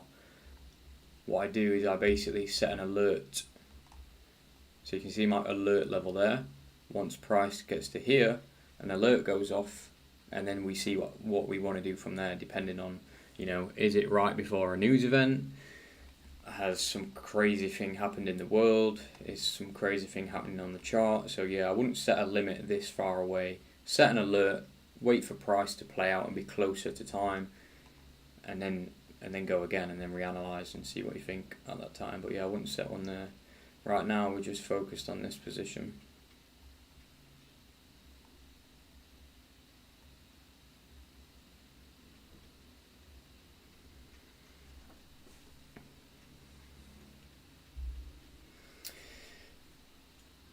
Decent reaction so far. That double top got swept, filling the FVG, 2 wicks off of it, and now we're back underneath the zone. That's good.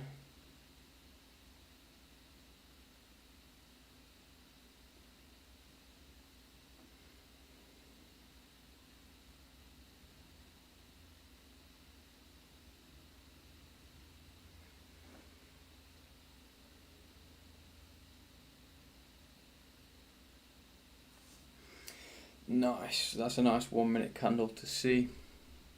See what it's saying. 2 minute, we've got a inverse hammer and a bearish engulfing. That's cool. 5 minutes still not looking as good as the 1 minute.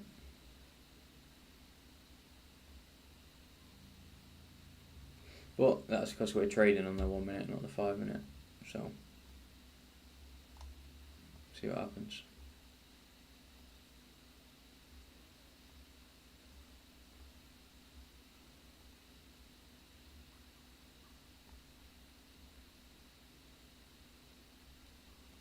I'm saying, should I zoom in a bit more? Just watch the trade.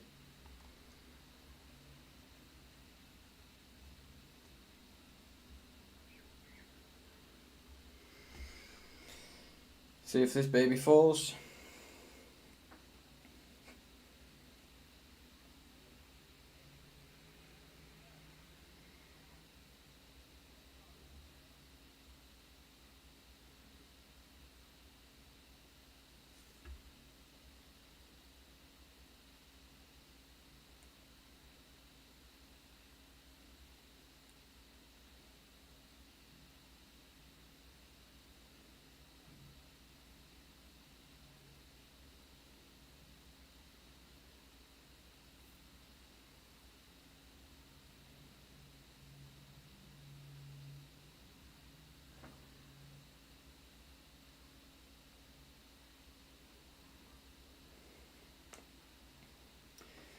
It's playing out nice. What's GU doing? GU trying to pull back up.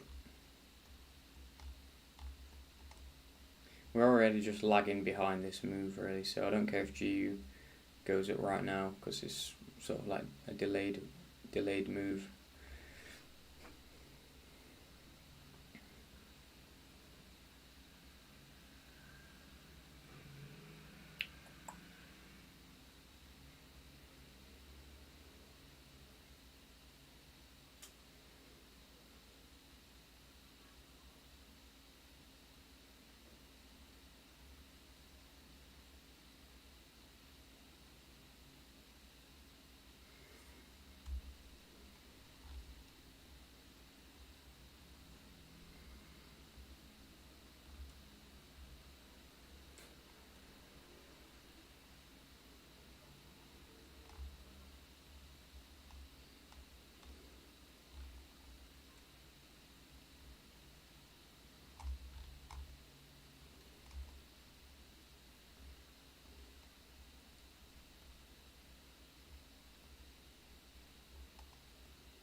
Nice tweezer top forming.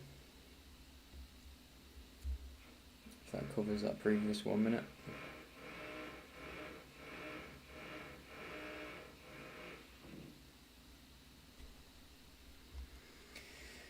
If you've just plugged in, basically what we're looking at here is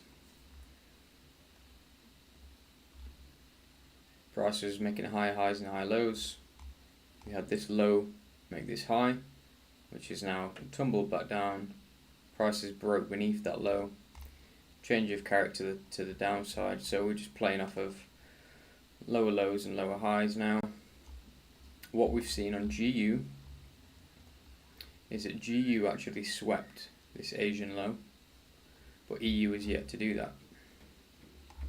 EU still hasn't swept this Asian low, so we're looking for a short based on that. All as one. We've analysed this area where it's at a key fib level from this high to this low. We've got this fair value gap that needs filling in. We had these double tops acting as liquidity that we were looking to get swiped. So this was a decent entry zone for us. Stops a couple ticks above that high. And then our final TP at that Asian range. So a nice 4.1 risk to reward. We're in this. I've got some previous EU shorts from before, running 2.5k up at the moment.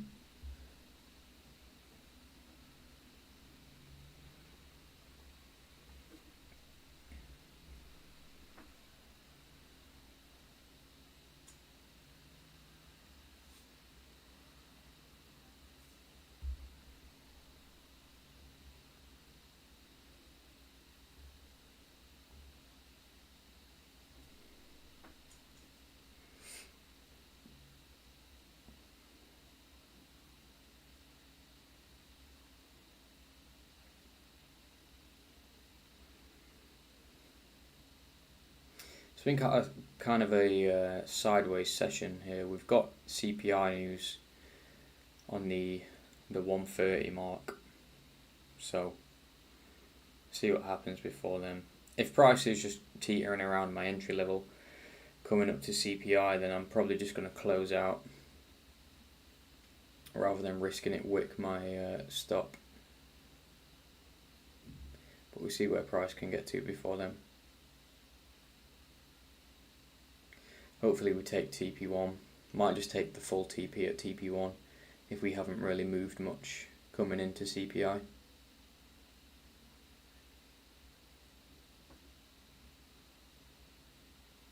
Looks like longs are turning into shorts though, and sellers are taking back over the market. It's hard to say until this gets broken. It's hard to say that, but it looks to be an ABC correction.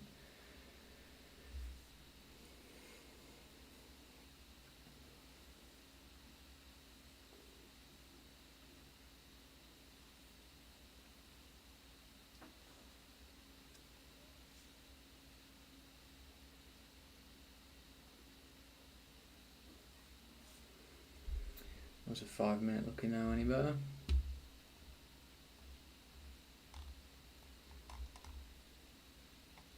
It's a pin bar. Some people call that a hanging man when it's at the top, but I just think it's a fucking pin bar still. It's just at the top of a trend. Looks a lot better on 1 minute where we're taking it from.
Again, I'll give you a second. See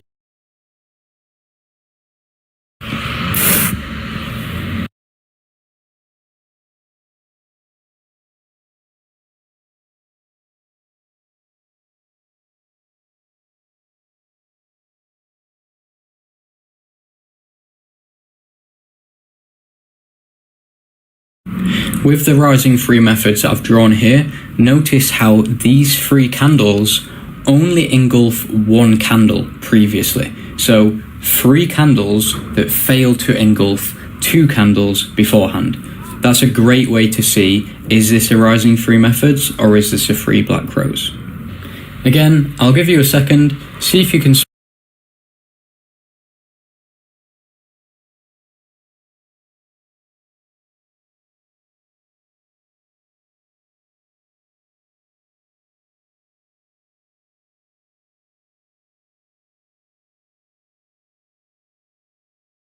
spot the rising free methods. I'll give you a second.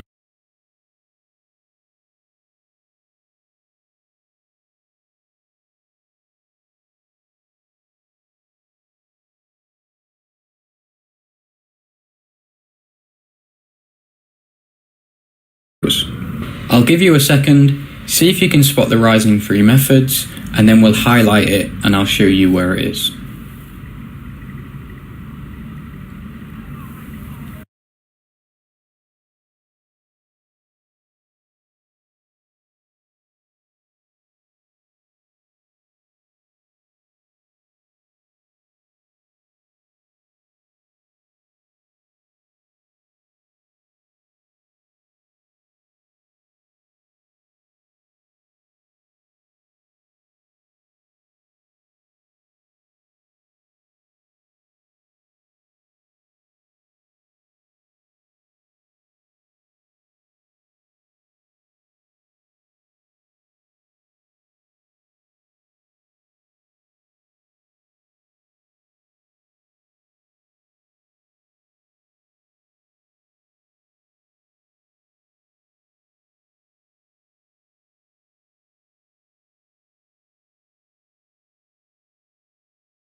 Bosh, look at the composure.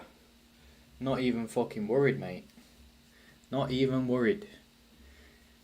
Everyone else is stressing. Oh my god, I'm in some drawdown. It might hit my stop loss. No, mate. If it hits your stop, it hits your stop. Don't be scared. You knew that when you put the trade on. You accepted that. So you just let it play out. If it hits your stop, it hits your stop. It's not the end of the world. Doesn't mean you've done anything wrong. You have to accept that before you put the trade on. And then there's a chance that it hits your TPs as well. Until it does either one of them, it could go all the way within one tick to your stop loss and reverse. And you should know the levels that you've placed to be able to do that. What I'm seeing here is a correction. Hopefully this breaks below. If not and we get a bounce, then we lose 1%. And that's fine. You can lose 1% in trading. It's not the end of the world. I want to see this level break too. Once we do that, it's a bit less squeaky bum time.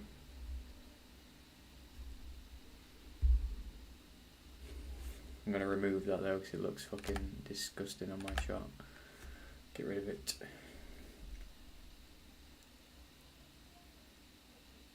So we've shaken out some panic sellers. You see price sweep the original entry. See who'd get scared. And now we've left behind some fair value gaps in this move. So you see this is quite an impulsive sell-off because we've left fair value gaps. And when you actually have a fair value gap up, price comes back down. This is what you call a balanced price range, or a BPR. I don't think I really use the notation BPR. It is basically just a fair value gap, but you know, the more you know. If you didn't know that, when you have two overlapping fair value gaps, it's called a balanced price range, BPR, and it's even better than a fair value gap.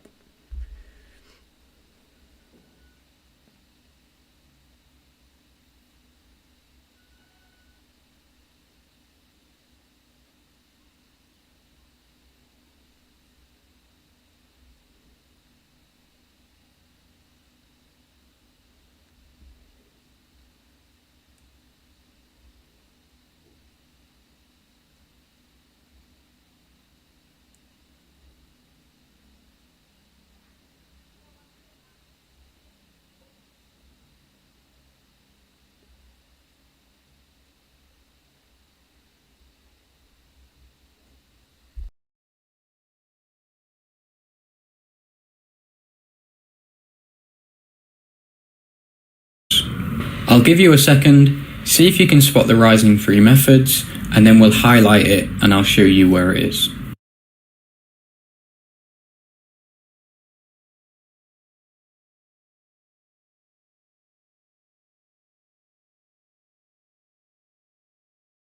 So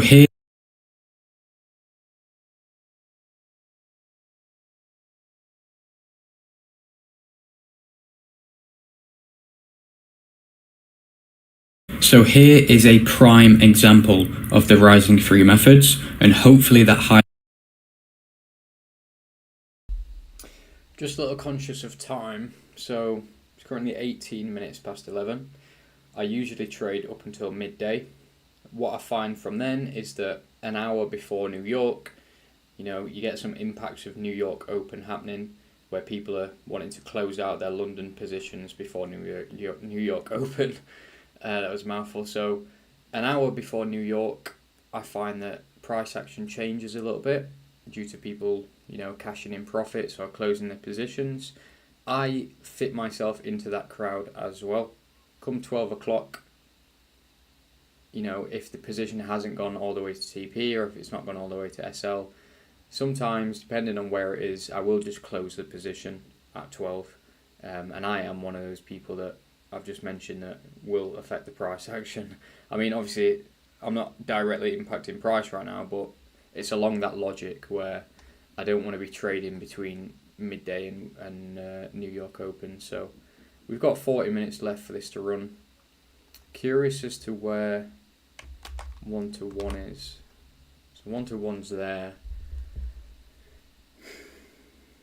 I could just close this out at 1-to-1 and make a nice 1% for the day. We've got CPI coming up, so New York Open effect might even kick in a little earlier than 12.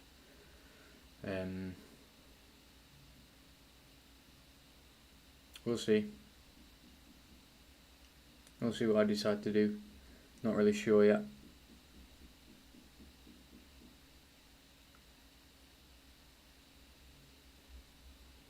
I don't want to go SL to BE at like 1-to-1 because it probably will just fucking break even.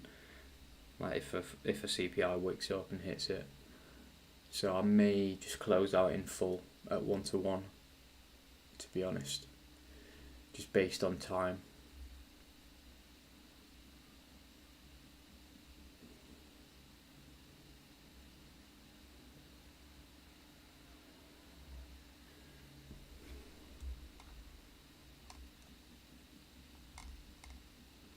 Yeah, I think I'm going to do that. Let's go TP 1-to-1. Delete these.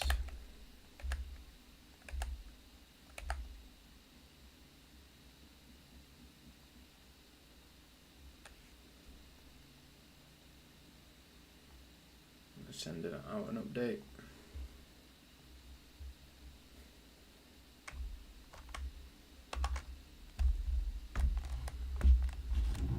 So TP change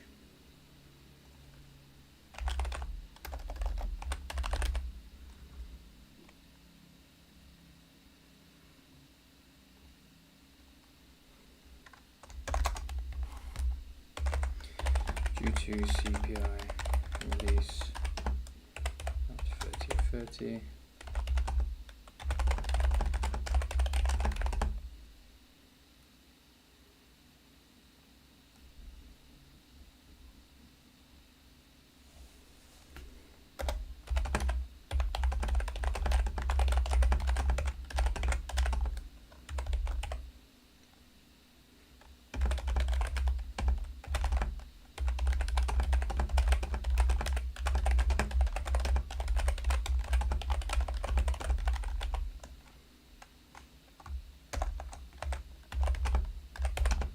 So new TP is copy and paste that.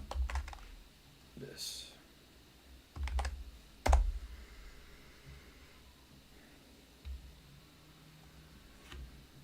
And that's me buying back in. So I need to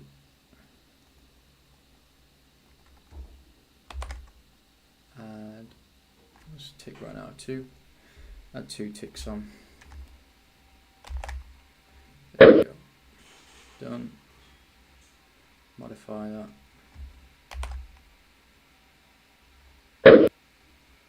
Modify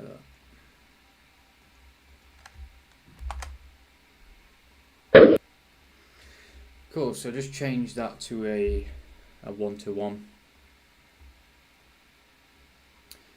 Just try to get out of it before 12. Still make 1%.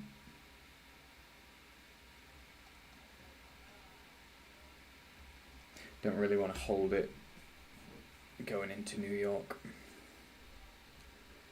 with CPIs.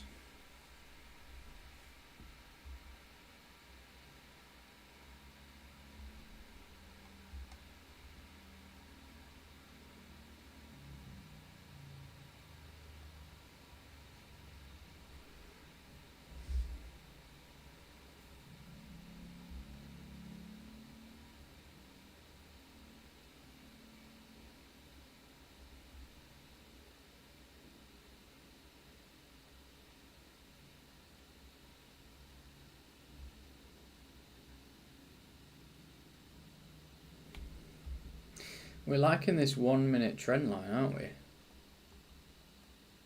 Where it was previously resistance. Prices broke above, using it as support now. That's interesting. So what this 1 hour fair value got there.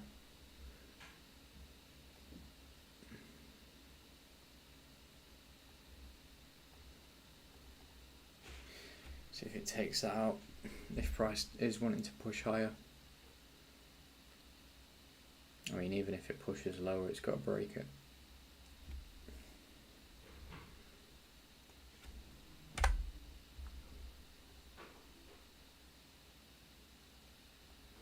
From this low to this high.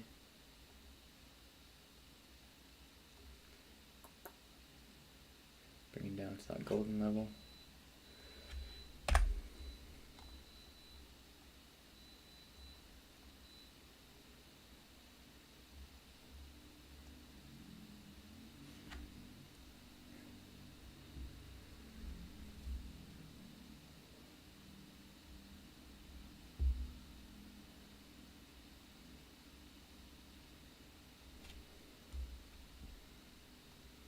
How are we looking on the other time frames? 2 minute looks like a sell-off. 5 minute looks like a sell-off now, to be fair as well. Yeah, it just whipped through that fair value gap zone. This would be a decent trade to hold if it wasn't today.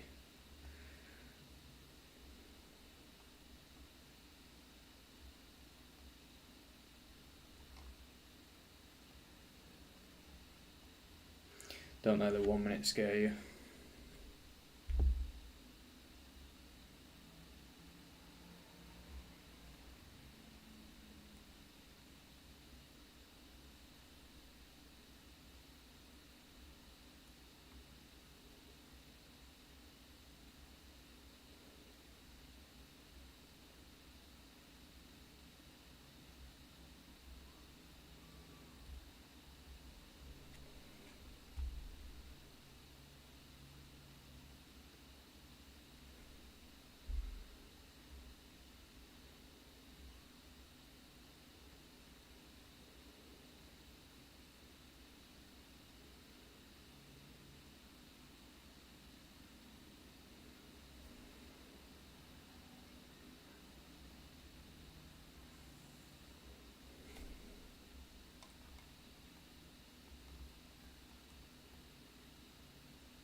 It's cleared all the imbalance at the point of our entry. Move that there, that's filled. Now it's just left behind the imbalance of here, which it might look to refill before pushing on lower.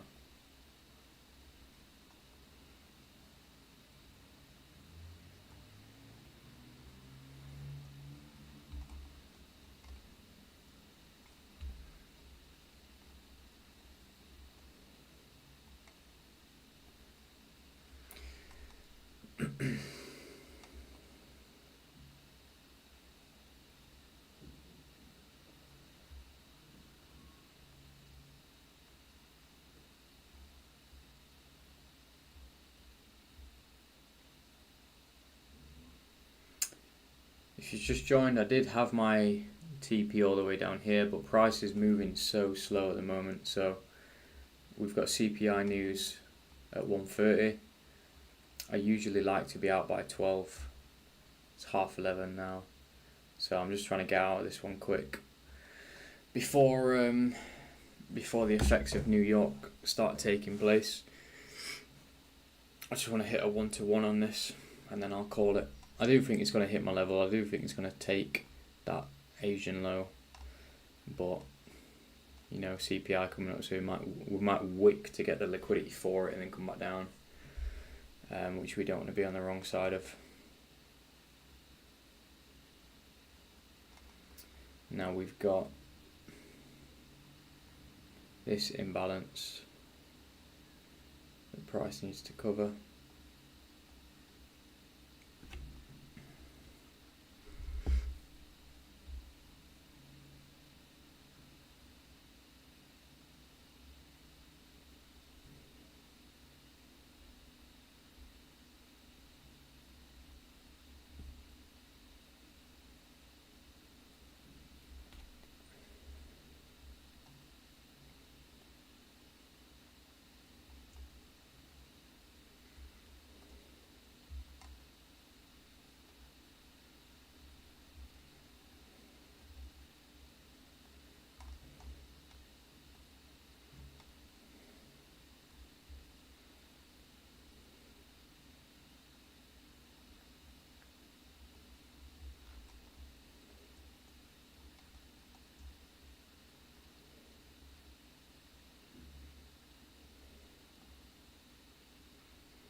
So here is a prime example of the rising free methods, and hopefully that highlights how it's different from the free black crows. If you have a look at these three candlesticks, you can see how low magnitude they are, which basically means that although price is going downwards and there's three negatively closing candles, they didn't even manage to engulf that one last bullish candle. So this is basically telling us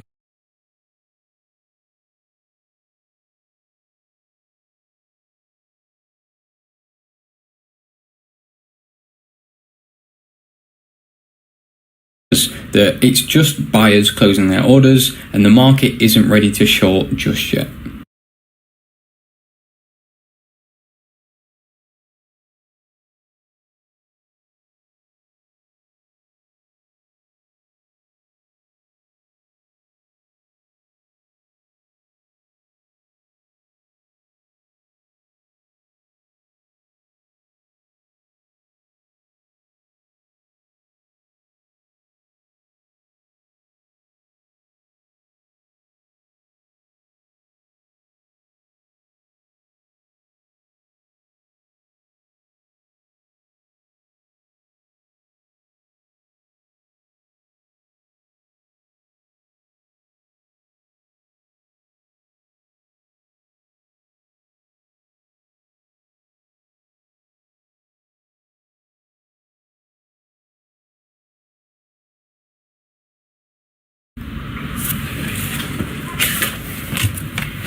On the other hand, we have On the other hand, we have what's known as a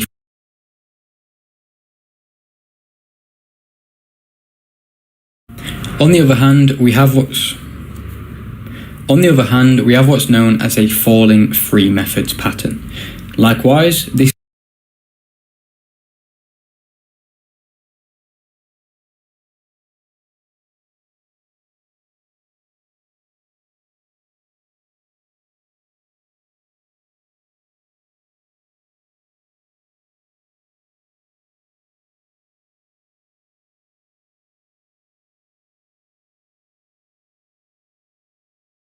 closing their orders and the market isn't ready to short just yet.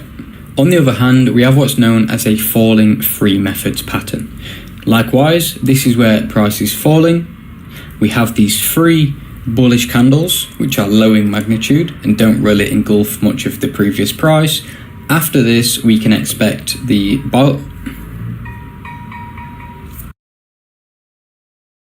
On the other hand, we have what's known as a falling free methods pattern. Likewise, this is where price is falling.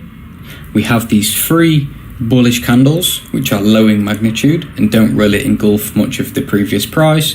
After this, we can expect the After this,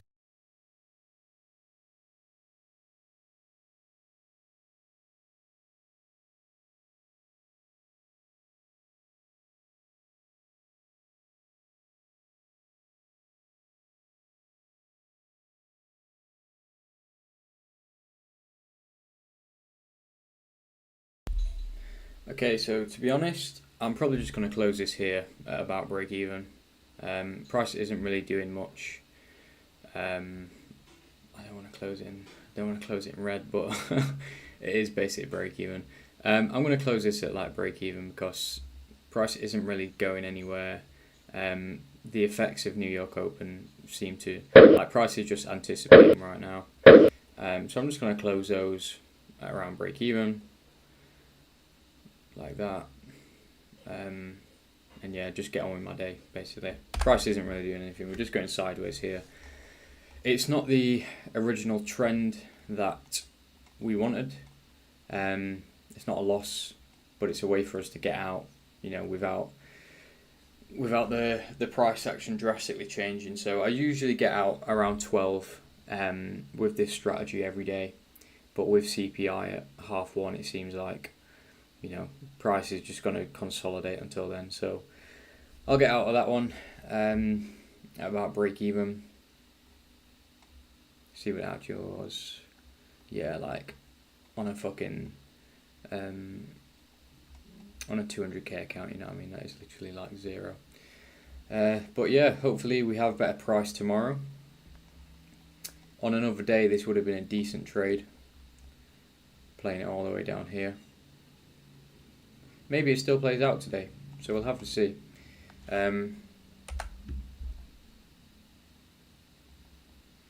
Just have to see on that one, but as of right now, I don't really want to hold that through CPI, because what you could see, like, even if it came all the way down here again, it could just wick you down. So I'd rather just get out of this trade and take a better one tomorrow.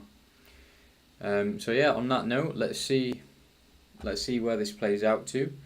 But for now, I'm just going to get on with my day. We're still in our EU shorts all the way from up here, so we do want EU to short off. I feel like what it might do through CPIs is probably wick into this fair value gap, into this order block, and then come down.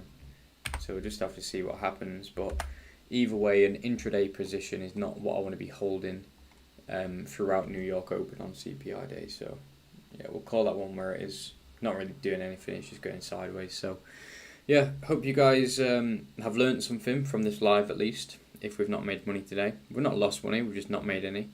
It happens in trading. It's proper risk management. But yeah, nevertheless, hope you guys have learnt something. Let me know, comment below what videos, or just message me what videos you want to see me making next. Anything you didn't really understand, or anything that you want me to explain in better detail, do let me know. But I hope everyone has an amazing rest of the day, and I'll see you next time.